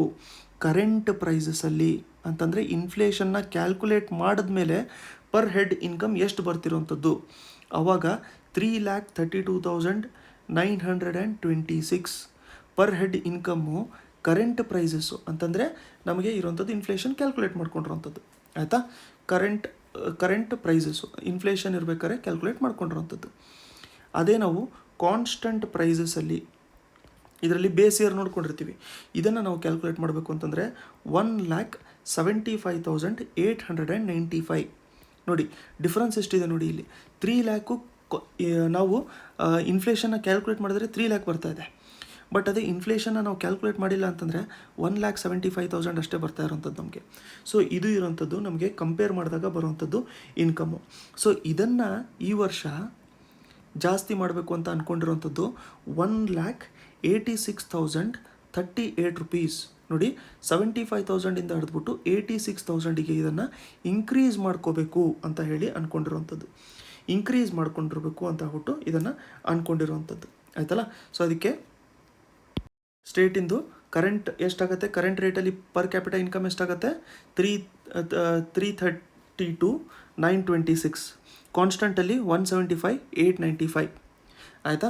ಸೊ ಇಷ್ಟು ಇರೋಂಥದ್ದು ಡೇಟಾ ನಮಗೆ. ಸೊ ನೋಡಿ, ನೆಕ್ಸ್ಟ್ ಬರ್ತಾ ನಾವು ಸ್ಕೀಮ್ಸು ಅದು ಇದೆಲ್ಲ ಡಿಸ್ಕಸ್ ಮಾಡ್ತಾ ಹೋಗ್ತಾ ಇರ್ತೀವಿ, ಬಟ್ ನಂಬರ್ಸು ಕೂಡ ಇಂಪಾರ್ಟೆಂಟ್ ಆಗಿರುತ್ತೆ. ಅದಕ್ಕೆ ನಾನು ಬೇಸಿಕ್ಸ್ ಹೇಳ್ತಾ ನಿಮಗೆ ನೋಡ್ತಾ ಇರೋಂಥದ್ದು. ಸೊ ಈ ಕ್ಯಾಲ್ಕುಲೇಷನ್ ನಾವು ನೋಡಬೇಕು ಅಂತಂದರೆ ಇಡೀ ಇಂಡಿಯಾದಲ್ಲಿ ಪರ್ ಕ್ಯಾಪಿಟಾ ಇನ್ಕಮ್ ಇರೋವಂಥ ಸ್ಟೇಟ್ಸ್ಗಳನ್ನ ಕ್ಯಾಲ್ಕುಲೇಟ್ ಮಾಡಿದ್ರೆ ನಮಗೆ ಕರ್ನಾಟಕ ಬಂದ್ಬಿಟ್ಟು 3rd ಪೊಸಿಷನಲ್ಲಿ ಇರೋವಂಥದ್ದು. ಸ್ಟೇಟ್ ಇನ್ಕಮು ಪರ್ ಕ್ಯಾಪಿಟಾ ಇನ್ಕಮಿಗೆ ಲೆಕ್ಕ ಹಾಕ್ತಾ ಇದ್ದರೆ ನಾವು ಫಸ್ಟ್ ಪೊಸಿಷನಲ್ಲಿ ನಮಗೆ ಡೆಲ್ಲಿ ಇದೆ. ಫಸ್ಟ್ ಪೊಸಿಷನಲ್ಲಿ ನಮಗೆ ಡೆಲ್ಲಿ ಇರೋವಂಥದ್ದು. ಡೆಲ್ಲಿಯಲ್ಲಿ 4,44,768 ಅರ್ನ್ ಮಾಡ್ತಾರಂತೆ ಪರ್ ಕ್ಯಾಪಿಟಾ ಇನ್ಕಮ್ ಇರೋವಂಥದ್ದು, ಪರ್ ಹೆಡ್ ಇನ್ಕಮ್. ಸೆಕೆಂಡ್ ಪೊಸಿಷನಲ್ಲಿ ನಮಗೆ ತೆಲಂಗಾಣ ಇದೆ ಸೆಕೆಂಡ್ ಪೊಸಿಷನಲ್ಲಿ. ಅಲ್ಲಿ 3,12,926 12,398. ನಮ್ಮಲ್ಲಿ ಎಷ್ಟಿದೆ ಅಂತಂದರೆ ಕರ್ನಾಟಕದಲ್ಲಿ ನೋಡಿ ನಾವು ತೆಲಂಗಾಣಕ್ಕೆ ಓವರ್ಟೇಕ್ ಮಾಡ್ತೀವಿ, ಇನ್ನು ಸ್ವಲ್ಪ ನೆಕ್ಸ್ಟ್ ಇಯರ್ ಅಷ್ಟರಲ್ಲಿ ಮಾಡ್ಬೋದು. ಆದರೆ ಅವರೂ ಕೂಡ ಡೆವಲಪ್ ಆಗ್ತಾ ಇರ್ತಾರಲ್ಲ, ಸೊ ಅದಕ್ಕೋಸ್ಕರ ನೋಡಬೇಕು. ಯಾಕಂತಂದರೆ ನಮ್ಮಕ್ಕಿಂತ ಸ್ವಲ್ಪ ಕೆಳಗಡೆ ಇರೋವಂಥದ್ದು ಸ್ಟೇಟ್ಸ್ಗಳು ಕೂಡ ಇರ್ತವೆ, ಅವರು ಕೂಡ ನೋಡ್ತಾ ಇರ್ತಾರೆ ನೆಕ್ಸ್ಟ್ ಇಯರ್ ನಾವು ಕರ್ನಾಟಕಕ್ಕೆ ಓವರ್ಟೇಕ್ ಮಾಡಬೇಕು ಅಂತ. ಸೊ ಅದಕ್ಕೆ ಒಂದು ಹೆಲ್ದಿ ಕಾಂಪಿಟೇಷನ್ ನಡೀತಾ ಹೋಗ್ತಾ ಇರುತ್ತೆ. ಅದರಿಂದನೇ ಅಲ್ವಾ ನಮಗೆ ಫೆಡರಲಿಸಮ್ ಎಲ್ಲ ಬರುವಂಥದ್ದು. ಸೊ ಹೀಗೆ ನಮಗೆ ಪರ್ ಕ್ಯಾಪಿಟಾ ಇನ್ಕಮ್ ಇಷ್ಟು ಬರ್ತಾ ಇರೋವಂಥದ್ದು. ಇದನ್ನೊಂದು ನೋಟ್ ಮಾಡ್ಕೊಂಡಿರಿ. ನೆಕ್ಸ್ಟ್, ಈಗ ಪರ್ ಕ್ಯಾಪಿಟಾ ಇನ್ಕಮ್ ಅಂತೂ ಬರ್ತಾ ಇದೆ ನಮಗೆ. ಯಾವ ರೀಜನ್ನು ಜಾಸ್ತಿ ಅರ್ನ್ ಮಾಡ್ತಾ ಇರೋವಂಥದ್ದು, ಅದರಲ್ಲಿ ಫಸ್ಟ್ ಒಂದು ಬಂದ್ಬಿಟ್ಟು ನಮಗೆ ಬೆಂಗಳೂರು ರೀಜನ್ ಜಾಸ್ತಿ ಅರ್ನ್ ಮಾಡ್ತಾ ಇರೋವಂಥದ್ದು, Bengaluru region. Second Mysuru region, ಇಲ್ಲಿ ನಾನು ಡಿಸ್ಟ್ರಿಕ್ಟ್ ಅಂತ ಇಲ್ಲ, ಮೈಸೂರು ರೀಜನ್ ನಮಗೆ ಜಾಸ್ತಿ ಅರ್ನ್ ಮಾಡ್ತಾ ಇರೋವಂಥದ್ದು. ಡಿಸ್ಟ್ರಿಕ್ಟ್ ಅಂತ ಹೇಳ್ಬಿಟ್ಟು ನಾವು ನೋಡ್ಕೋಬೇಕು. ಇಲ್ಲಿ ನೋಡಿ, ಡಿಸ್ಟ್ರಿಕ್ಟ್ ಅಂತ ಹೇಳ್ಬಿಟ್ಟು ನಾವು ನೋಡ್ಕೋಬೇಕು ಅಂತಂದರೆ ಫಸ್ಟ್ ಪೊಸಿಷನಲ್ಲಿ ನಮಗೆ ಬೆಂಗಳೂರು ಅರ್ಬನ್ನೇ ಇರೋವಂಥದ್ದು, ಆಯಿತಾ. ಯಾಕೆ ಅಂತಂದರೆ ಇಂಡಸ್ಟ್ರಿಯಲೈಸೇಷನ್ ಜಾಸ್ತಿ ಇರುತ್ತೆ, ಇಲ್ಲ ಅರ್ಬನ್ ಎಕಾನಮಿ ಇರುವಂಥದ್ದು, ಅದಾದಮೇಲೆ ಇನ್ಫ್ರಾಸ್ಟ್ರಕ್ಚರ್ ಜಾಸ್ತಿ, ಫ್ಯಾಕ್ಟ್ರೀಸು ಎಲ್ಲದು ಕೂಡ ಜಾಸ್ತಿ. ಸೆಕೆಂಡ್ ಪೊಸಿಷನ್ ಇಂಪಾರ್ಟೆಂಟ್ ನಮಗೆ. ಸೆಕೆಂಡ್ ಪೊಸಿಷನ್ ಬಂದ್ಬಿಟ್ಟು ನಮಗೆ ದಕ್ಷಿಣ ಕನ್ನಡ, ಆಯಿತಾ. ದಕ್ಷಿಣ ಕನ್ನಡ ಪರ್ ಕ್ಯಾಪಿಟಾ ಇನ್ಕಮ್ನ ನಾವು ಕ್ಯಾಲ್ಕುಲೇಟ್ ಮಾಡ್ಕೊಳ್ಳೋಕ್ಕೆ ನೋಡ್ಕೋಬೇಕು ಅಂತಂದರೆ ಟಾಪಲ್ಲಿ ಬೆಂಗಳೂರು, ಸೆಕೆಂಡಲ್ಲಿ ದಕ್ಷಿಣ ಕನ್ನಡ, ಥರ್ಡಲ್ಲಿ ನಮಗೆ ಬೆಳಗಾವಿ. ಸೊ ಇಷ್ಟು ಡೀಟೇಲ್ಸ್ನ ನೀವು ನೋಟ್ ಮಾಡ್ಕೊಂಡಿರಿ, ಇದು ಇಂಪಾರ್ಟೆಂಟ್ ಆಗಿರುತ್ತೆ. ಈಗ ಜಾಸ್ತಿ ಇರುವಂಥದ್ದು ಇದೆ ಅಂತಂದರೆ ಲಾಸ್ಟಲ್ಲಿರುವಂಥದ್ದು ಕೂಡ ನಾವು ನೋಡ್ಕೋಬೇಕಲ್ಲ. ಸೊ ಎಷ್ಟು ಡಿಸ್ಟ್ರಿಕ್ಟ್ ಇರುವಂಥದ್ದು 31 ಡಿಸ್ಟ್ರಿಕ್ಟ್ಸು. 31st ಪೊಸಿಷನಲ್ಲಿ ಎಲ್ಲದಕ್ಕಿಂತ ಕಮ್ಮಿ ಇರುವಂಥದ್ದು ನಮಗೆ ಕೊಡಗು ನಮಗೆ ಎಲ್ಲದಕ್ಕಿಂತ ಕಮ್ಮಿ ಇರುವಂಥದ್ದು. ಅದಕ್ಕಿಂತ ನೆಕ್ಸ್ಟ್ ನೋಡ್ಕೋಬೇಕು ಅಂತಂದರೆ 30th ಪೊಸಿಷನಲ್ಲಿ ನಮಗೆ ಬರುವಂಥದ್ದು ಯಾದಗಿರಿ ಬಂದಿರುತ್ತೆ. 30th ಪೊಸಿಷನಲ್ಲಿ ಯಾದಗಿರಿ ಬಂದಿರುತ್ತೆ. ಇದ್ರ ಮೇಲ್ಗಡೆ ಏನು ಡೇಟಾ ನಮ್ಗೆ ಅಷ್ಟೊಂದೇನು ಇಂಪಾರ್ಟೆಂಟ್ ಆಗಲ್ಲ. ಸೊ ಇಷ್ಟನ್ನು ನೀವು ನೆನ್ಪಿಟ್ಕೊಂಡ್ಬಿಟ್ಟಿದ್ರೆ ಸಾಕಾಗಿರುತ್ತೆ, ಆಯ್ತಲ್ಲ. ಸೊ GSDP ಅಂತಂದರೆ ಏನು ಅಂತ ನಾವು ನೋಡ್ಕೊಂಡ್ವಿ, ಬೇಸಿಕ್ಸು. ಕಾನ್ಸ್ಟೆಂಟ್ ಪ್ರೈಸಸ್ ಅಂತಂದರೆ ಏನು, ರಿಯಲ್ ಅಂತಂದರೆ ಏನು, ಕರೆಂಟ್ ಹೊಡೆದ್ರೆ ಏನು, ನಾಮಿನಲ್ ಅಂತಂದರೆ ಏನು. ಕರೆಂಟ್ ಹೊಡೆದ್ರೆ ಅಂತ ಯಾಕಂದರೆ ಅಂತಂದರೆ ಕರೆಂಟ್ ಹೊಡೆದ್ರೆ ನರ್ಕೋಕ್ಕೆ ಹೋಗ್ತಾರೆ, ಆ ಥರ ಕರೆಂಟ್ ಪ್ರೈಸಸ್ಸು ನಾಮಿನಲ್ ಅಂತ ಆಗ್ಬಿಟ್ಟು ನೆನ್ಪಿಟ್ಕೊಂಡಿರುವಂಥದ್ದು. ಇಲ್ಲ ಅಂತಂದರೆ ನಾಮಿನಲ್ ಅಂತ ಕೇಳಿದ್ರು ಒಂದೇ ಇರುತ್ತೆ, ಕರೆಂಟ್ ಅಂತ ಕೇಳಿದ್ರು ಒಂದೇ ಇರುತ್ತೆ. ಬಟ್ ಇವೆಂಚುಲಿ ಇವಾಗ ನಾವು ಕಳ್ಕೊಂಡಿರ್ಬೇಕಾದ್ರೆ ಈಸಿಯಾಗಿರುತ್ತದು. ಇನ್ನೊಂದು 3-4 ದಿನಕ್ಕೆ ನಾವು ನೋಡಬೇಕು ಅಂತಂದರೆ ಕನ್ಫ್ಯೂಸ್ ಆಗ್ತಾ ಇರುತ್ತೆ. ಸೊ ಅದಕ್ಕೆ ಕರೆಂಟ್ ಹೊಡೆದ್ರೆ ನರ್ಕಕ್ಕೆ ಹೋಗುವಂಥದ್ದು ಅಂತ. ಸೊ ಅದಕ್ಕೆಲ್ಲ ಕರೆಂಟ್ ಪ್ರೈಸಸ್ ಆ ಥರದ್ದೇನೋ ನೆನ್ಪಿಟ್ಕೊಂಡಿರುವಂಥದ್ದು. ಇಷ್ಟು ಗೊತ್ತಾಗಿದೆ ಅಂತ ಹೇಳಿ ಅಂದ್ಕೊಂಡಿದ್ದೀನಿ. ನೆಕ್ಸ್ಟು ನಮ್ಗೆ ಇಂಪಾರ್ಟೆಂಟ್ ಇರುವಂಥದ್ದು WPI ಅಂತಂದ್ರೆ ಏನು, CPI ಅಂದರೆ ಏನು ಅಂತ ಹೇಳ್ಬಿಟ್ಟು, ಆಯಿತಾ. WPI ಅಂತಂದ್ರೇನು, CPI ಅಂತಂದ್ರೆ ಏನು ಅಂತ. ಈ WPI CPIಯಲ್ಲಿ ನಾವು ಬರೀ ಡಿಫ್ರೆನ್ಸಸ್ ನೆನ್ಪಿಟ್ಕೊಂಡಿದ್ರೆ ಸಾಕಾಗಿರುತ್ತೆ. ಸೊ ಫಸ್ಟು ಪಾಯಿಂಟ್ಸ್ಗಳನ್ನ ನಾವು ನೋಡ್ಕೊಂಡಿರೋಣ. WPI ಅಂತಂದರೆ ಏನಾಗುತ್ತೆ ನಮಗೆ, ಹೋಲ್ಸೇಲ್ ಪ್ರೈಸ್ ಇಂಡೆಕ್ಸ್, ಆಯಿತಾ. ಈಗ ಎಕ್ಸಾಂಪಲ್ ನೀವೇನಾದರೂ ದೊಡ್ಡ ಮಾರ್ಕೆಟಿಗೆ ಏನಾದರೂ ಹೋದರೆ, ಈಗ ಎಕ್ಸಾಂಪಲ್ ಚಿಕ್ಕಪೇಟೆ ಆಗಿರ್ಬೋದು, ಇಲ್ಲಾಂತಂದರೆ ಬಳೆಪೇಟೆ, ಆ ರೀಜನಲ್ಲೆಲ್ಲ ಬಟ್ಟೆ ಎಲ್ಲ ಸಿಕ್ಕಾಪಟ್ಟೆ ಸೇಲ್ ಮಾಡ್ತಾ ಇರ್ತಾರೆ ನೋಡಿ. ಅಲ್ಲಿ ಹೋಲ್ಸೇಲ್ ಪ್ರೈಸಿಂಗಲ್ಲಿ ಕೊಡ್ತಾ ಇರ್ತಾರೆ, ಅಂತಂದರೆ ಕ್ವಾಂಟಿಟಿ ಜಾಸ್ತಿ ತೊಗೊತಾ ಇರ್ತಾರೆ. ಅದನ್ನು ಬಂದ್ಬಿಟ್ಟು ಮತ್ತೆ ರೀಟೇಲಲ್ಲಿ ಸೇಲ್ ಮಾಡಬೇಕು ಅಂತ. ಸೊ ಅದಕ್ಕೆ B2B ಅಂತ ಹೇಳ್ಬಿಟ್ಟು ಇದನ್ನು ಜಾಸ್ತಿ ಕರಿತಾ ಇರ್ತಾರೆ. ಇದನ್ನು ನೆನ್ಪಿಟ್ಕೊಂಡಿರಿ ಜಾಸ್ತಿ. B2B ಅಂತಂದರೆ ಬಿಸ್ನೆಸ್ಸಿಂದ ಬಿಸ್ನೆಸ್ಸಿಗೆ ಸೇಲ್ ಮಾಡುವಂಥದ್ದು, ಬಿಸ್ನೆಸ್ಸಿಗೆ ಸೇಲ್ ಮಾಡೋದು. ಅದಾದಮೇಲೆ ಬಿಸ್ನೆಸ್ಸಿಂದ ಅದು ಕನ್ಸ್ಯೂಮರ್ಸಿಗೆ ಬರುತ್ತೆ ಅಥವಾ ಕಸ್ಟಮರ್ಸಿಗೆ ಬರುತ್ತೆ, ಆಯಿತಾ. ಸೊ ಅದಕ್ಕೆ ಇದನ್ನು B2B ಅಂತ ಹೇಳ್ಬಿಟ್ಟು ಕರಿತಾ ಇರ್ತಾರೆ. ಅದಕ್ಕೆ ಇದನ್ನು ಹೋಲ್ಸೇಲ್ ಅಂತ ಹೇಳ್ಬಿಟ್ಟು ಕರೆಯೋದು, ಆಯಿತಾ. ಸೊ ಇದನ್ನು ಏನು ಹೇಳುತ್ತೆ ಅಂತಂದರೆ ಸೇಲ್ ಆಫ್ ಗೂಡ್ಸು ಬಲ್ಕ್ ಕ್ವಾಲಿಟಿಯಲ್ಲಿ, ದೊಡ್ಡ ಕ್ವಾಲಿಟಿಲಿ, ಹೋಲ್ಸೇಲ್ ಕ್ವಾಲಿಟಿಯಲ್ಲಿ ಯಾವ ಥರ ಚೇಂಜಸ್ ಆಗ್ತಾ ಇದೆ ಅಂತ ಹೇಳ್ಬಿಟ್ಟು ನೋಡ್ಕೊತಾ ಇರ್ತಾರೆ. ಸೊ ಅದಕ್ಕೆ ಇದರ ಇಂಡೆಕ್ಸ್ ಏನಿರುತ್ತಲ್ಲ, ಇದರ ಚೇಂಜಸ್ ಏನಿರುತ್ತೆ ನೋಡಿ ಅಂತಂದರೆ, ಇದರ ಮೆಷರ್ ಏನಿರುತ್ತೆ ನೋಡಿ. ಆ್ಯಾವ್ರೇಜ್ ಆಗಿ ಎಲ್ಲ ಗೂಡ್ಸು, ಈಗ ಸುಮಾರು ಒಂದು 20 ಗೂಡ್ಸ್ ಇಟ್ಕೊಂಡಿದ್ದಾರೆ ಅಂತ ಅಂದ್ಕೊಳ್ಳಿ. ಎಲ್ಲದರದ್ದು ಪ್ರೈಸಸ್ ಸೇರಿಬಿಟ್ಟು 10 ರೂಪಾಯಿ ಇದೆ. ಸೊ ಇವಾಗ ಪರ್ ಹೆಡ್ಡು ನಾವು ಅದನ್ನು ABC ನೋಡ್ಕೊಂಡ್ವಲ್ಲ, ಹಾಗೆ 10 ಗೂಡ್ಸಿಂದು, ಆಯಿತಾ. ಇದು 10 ರೂಪಾಯಿ ಇದೆ. ಈಗ ನಮಗೆ WPI 10 ಇದೆ ಅಂತ ಆಗ್ಬಿಟ್ಟು ಎಕ್ಸಾಂಪಲ್ ಅಂದ್ಕೊಂಡಿರೋಣ. ನಾಳೆ ಇದೇನಾದ್ರು 20 ಆಯಿತು ಅಂತ ಅಂದ್ಕೊಳ್ಳಿ. ಸೊ ಅವಾಗ ಸ್ಪೆಸಿಫಿಕ್ಕಾಗಿ ಒಂದರದೇ ಜಾಸ್ತಿ ಆಗಿರ್ಬೋದು, ಬಟ್ ಓವರಾಲ್ WPI ಜಾಸ್ತಿ ಆಗುತ್ತಲ್ಲ. ಯಾಕಂತಂದರೆ ಆ್ಯಾವ್ರೇಜ್ ಬ್ಯಾಲೆನ್ಸ್ ಮಾಡುತ್ತೆ. ನಾವು ನೋಡ್ಕೊಂಡಿರೋ ಹಂಗೆ C ಎಷ್ಟು ಅರ್ನ್ ಮಾಡ್ತಾಯಿದ್ದ, 30 ರೂಪಾಯಿ ಅರ್ನ್ ಮಾಡ್ತಾಯಿದ್ದ. ಬಟ್ ಆ್ಯಾವ್ರೇಜ್ ತೆಗೆದಾಗ ಬರೀ 20 ರೂಪಾಯಿ ಅರ್ನ್ ಮಾಡ್ತಾಯಿದ್ದ, ಆಯಿತಾ. ಆ್ಯಾವ್ರೇಜ್ ತೆಗೆದಾಗ ಬರೀ 20 ರೂಪಾಯಿ ಅರ್ನ್ ಮಾಡ್ತಾಯಿದ್ದ. ಸೊ ಹಂಗೇನಾಗುತ್ತೆ, ಡಿವೈಡ್ ಆಗ್ತಾ ಹೋಗುತ್ತೆ. ಸೊ ಒಂದೇನು ಮಾಡಿರ್ತಾರೆ ಅಂತಂದರೆ, ಒಂದು ಬಾಸ್ಕೆಟ್ ಆಫ್ ಪ್ರಾಡಕ್ಟ್ಸ್ ಇರುತ್ತೆ, ಎಲ್ಲ ಪ್ರಾಡಕ್ಟ್ಸನ್ನು ಕೂಡ ಕ್ಯಾಲ್ಕುಲೇಟ್ ಮಾಡ್ತಾ ಇರ್ತಾರೆ. ಅದ್ರ ಬೇಸಿಸ್ ಮೇಲೇ ಅದನ್ನು ಈ ಇಂಡೆಕ್ಸ್ ಎಷ್ಟು ಜಾಸ್ತಿ ಆಗ್ತಾಯಿದೆ, ಆ್ಯಾವ್ರೇಜು ಎಷ್ಟು ಕಮ್ಮಿ ಆಗ್ತಿದೆ ಅಂತ ಹೇಳ್ಬಿಟ್ಟು ಹೇಳುವಂಥದ್ದು, ಆಯಿತಾ. ಸೊ ಇದರಲ್ಲಿ ಏನಾಗುತ್ತೆ ಅಂತಂದರೆ, sale of goods at wholesale ಅಂತ ಹೇಳ್ಬಿಟ್ಟು ಬರೆದಿರ್ತೀನಿ ನಾನು, ಆಯಿತಾ. ಹೋಲ್ಸೇಲ್ ಪ್ರೈಸ್ ಅಥವಾ ಬಲ್ಕ್ ಸೆಲ್ಲಿಂಗಲ್ಲಿ ಅಂತ ಆಗ್ಬಿಟ್ಟು ನೆನ್ಪಿಟ್ಕೊಂಡಿರಿ. ಈ ಇಂಡೆಕ್ಸಲ್ಲಿ ಇಂಪಾರ್ಟೆಂಟ್ ಏನು ಅಂತಂದರೆ ಯಾರು ಇದನ್ನು ಪಬ್ಲಿಷ್ ಮಾಡ್ತಾರೆ ಅಂತ, ಆಯಿತಾ. ಇದನ್ನು ಪಬ್ಲಿಷ್ ಮಾಡೋವಂಥದ್ದು ಬಂದ್ಬಿಟ್ಟು office of economic adviser.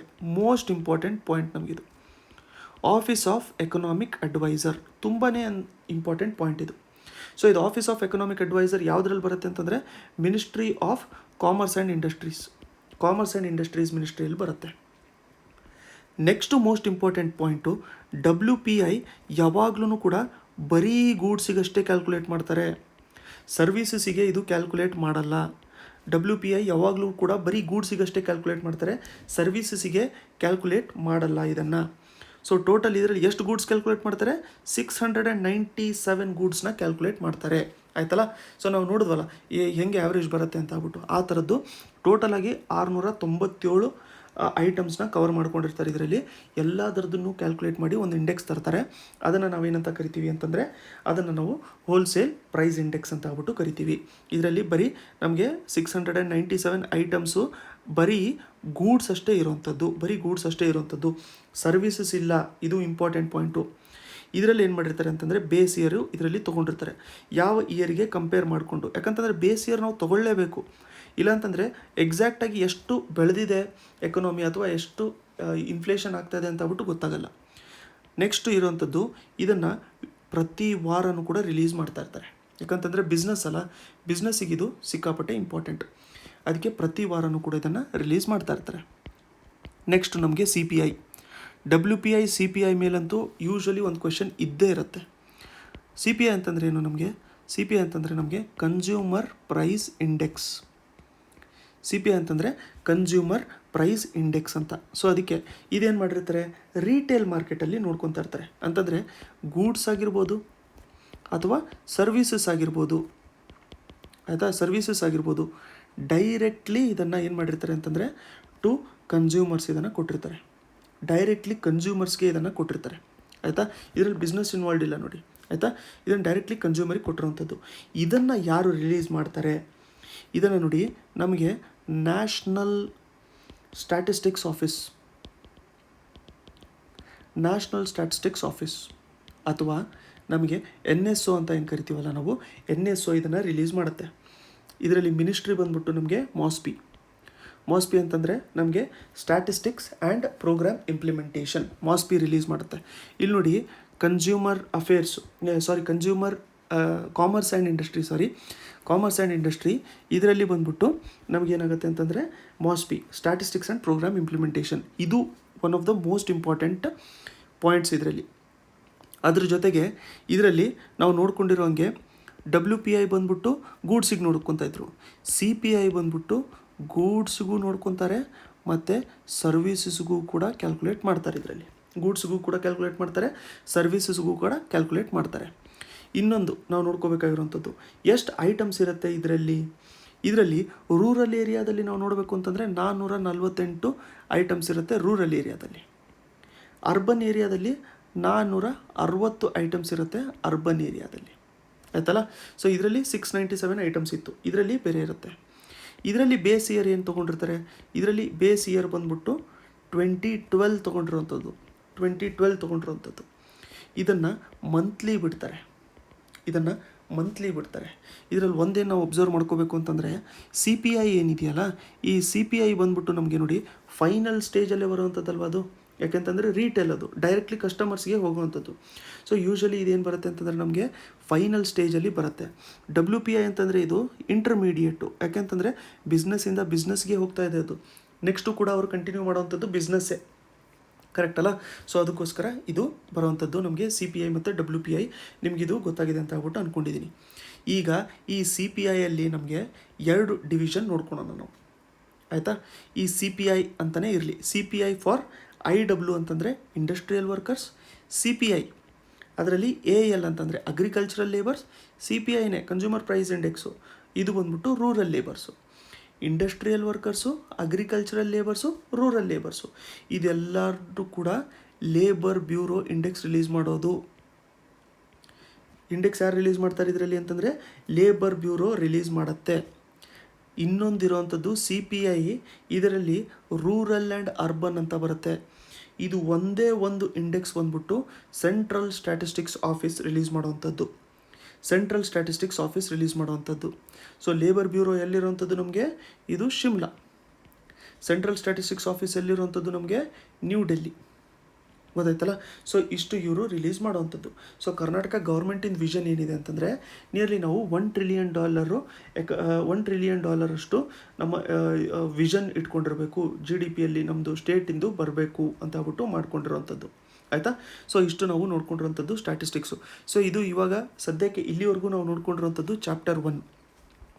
So ಇದನ್ನು ಇನ್ನೊಂದು ಸರಿ ರಿವೈಸ್ ಮಾಡ್ಕೊಂಡಿರೋಣ. WPI ಅಂತಂದರೆ ಹೋಲ್ಸೇಲ್ ಆಗುತ್ತೆ, CPI ಅಂತಂದರೆ ಕನ್ಸ್ಯೂಮರ್ ಪ್ರೈಸ್ ಇಂಡೆಕ್ಸು. ನಮಗೆ ಇದೇನಾಗುತ್ತೆ, ಡೈರೆಕ್ಟ್ ಆಗುತ್ತೆ. ಇದು ಬಂದ್ಬಿಟ್ಟು ಆಫೀಸ್ ಆಫ್ ಎಕನಾಮಿಕ್ ಅಡ್ವೈಸರು. ಇದರಲ್ಲಿ ಮಿನಿಸ್ಟ್ರಿ ಆಫ್ ನಮಗೆ ಯಾವ್ದು ಬರುತ್ತೆ, ಕಾಮರ್ಸ್ ಆ್ಯಂಡ್ ಇಂಡಸ್ಟ್ರೀಸ್ ಬರುತ್ತೆ. ಇದರಲ್ಲಿ ಬಂದ್ಬಿಟ್ಟು ನಮ್ಗೆ ಯಾವ್ದು ಬರುತ್ತೆ ಅಂತಂದರೆ ನ್ಯಾಷನಲ್ ಸ್ಟ್ಯಾಟಿಸ್ಟಿಕ್ಸ್ ಆಫೀಸ್ ಬರುತ್ತೆ. ಇದರಲ್ಲಿ MOSPI ಮಿನಿಸ್ಟ್ರಿ ಬರುವಂಥದ್ದು. 697 ಐಟಮ್ಸು, 448 to 460 ಐಟಮ್ಸು. ಇದು ಬರೀ ಗೂಡ್ಸಿಗೆ ಕೊಡ್ತಾರೆ, ಇದು ಗೂಡ್ಸು ಮತ್ತು ಸರ್ವಿಸಸ್ಗೆ ಕೊಡ್ತಾರೆ. ಇದರಲ್ಲಿ ಬೇಸ್ ಇಯರ್ 2011-12, ಇದರಲ್ಲಿ ಬೇಸ್ ಇಯರ್ 2012. ವೀಕ್ಲಿ ರಿಲೀಸ್ ಮಾಡ್ತಾರೆ, ಮಂತ್ಲಿ ರಿಲೀಸ್ ಮಾಡ್ತಾರೆ. Industrial workers, agriculture labours, rural labours ಇವೆಲ್ಲದಕ್ಕೂ ಕೂಡ ಡೇಟಾ ನಮಗೆ ಲೇಬರ್ ಬ್ಯೂರೋನೇ ರಿಲೀಸ್ ಮಾಡೋವಂಥದ್ದು. ಅದೇ ನಮಗೆ ರೂರಲ್ ಆ್ಯಂಡ್ ಅರ್ಬನ್ ನಾವು ನೋಡ್ಕೋಬೇಕು ಅಂತಂದರೆ ಸೆಂಟ್ರಲ್ ಸ್ಟ್ಯಾಟಿಸ್ಟಿಕ್ಸ್ ಆಫೀಸ್ನ ಸೆಂಟ್ರಲ್ ಸ್ಟ್ಯಾಟಿಸ್ಟಿಕ್ಸ್ ಆಫೀಸ್ ನಮಗೆ ರಿಲೀಸ್ ಮಾಡ್ತಾ ಇರ್ತಾರೆ. ಸೊ ಇಲ್ಲಿವರೆಗೂ ನಿಮಗೆ ಅರ್ಥ ಆಗಿದೆ ಅಂತ ಹೇಳ್ಬಿಟ್ಟು ಅನ್ಕೊತೀನಿ ನಾನು. ಸೊ ಈ ಫಸ್ಟ್ ಚಾಪ್ಟರಲ್ಲಿ ಡೇಟಾ ಜಾಸ್ತಿ ಇತ್ತು, ಸೊ ಅದಕ್ಕೋಸ್ಕರ ಸ್ವಲ್ಪ ಜಾಸ್ತಿ ಟೈಮ್ ತೊಗೊಂಡ್ವಿ ನಾವು. ನೆಕ್ಸ್ಟ್ ವೀಡಿಯೋಯಿಂದ ನಾವೇನು ಮಾಡೋಣ, ಅಟ್ಲೀಸ್ಟ್ 3 to 4 ಚಾಪ್ಟರ್ಸ್ನ ಕವರ್ ಮಾಡೋಣ, ಪ್ರತಿಯೊಂದು ಪಾರ್ಟಲ್ಲಿ. ಸೊ ಈಗ ನೀವು ಕಮೆಂಟ್ ಸೆಕ್ಷನಲ್ಲಿ ಏನು ಹೇಳಿ ಅಂತಂದರೆ, ನಿಮಗೆ ಎಕನಾಮಿನೂ ಕೂಡ ಇದರಲ್ಲೇ ರಿವಿಷನ್ ಮಾಡ್ತಾ ಹೋಗೋಣ, ಏನೇನು ಕಾನ್ಸೆಪ್ಟ್ ನೋಡ್ತಾ ಹೋಗ್ತಾ ಇರ್ತೀವಲ್ಲ ಅದ್ರ ಜೊತೆಗೆ ಎಕನಾಮಿನೂ ಕೂಡ ರಿವಿಷನ್ ಮಾಡ್ತಾ ಹೋಗೋಣ. ಏನು ಡೈರೆಕ್ಟಾಗಿ ಬರೀ ಎಕನಾಮಿಕ್ ಸರ್ವೆಯಲ್ಲಿರೋಂಥ ಡೇಟಾಗಳನ್ನ ಅಷ್ಟೇ ನೋಡ್ತಾ ಹೋಗೋಣ. ಸೊ ನೀವೇನು ಜಾಸ್ತಿ ಹೇಳ್ತೀರಾ ಅದ್ರ ಪ್ರಕಾರನೇ ನಾವು ರಿವಿಷನ್ ಮಾಡ್ತಾ ಹೋಗೋಣ. ಎಕನಾಮಿ ಸೀರೀಸ್ ಅಂತೂ ಸಪ್ರೇಟಾಗಂತೂ ಮಾಡ್ತೀವಿ. ಬಟ್ ಇವಾಗ ಸರ್ವೆ ಜೊತೆಗೆ ಎಕನಾಮಿ ರಿಲೇಟ್ ಮಾಡ್ತಾ ಹೋಗ್ತಾ ಇದ್ದರೆ ಅದು ಇನ್ನೂ ಈಸಿ ಆಗ್ತಾ ಹೋಗ್ತಾ ಇರುತ್ತೆ ಅಂತ ನಿಮ್ಮ ಒಪಿನಿಯನ್ ಏನಿರುತ್ತೆ ಅಂತಲೂ ಕೂಡ ನೀವು ಕಮೆಂಟ್ ಸೆಕ್ಷನಲ್ಲಿ ತಿಳಿಸಿರಿ.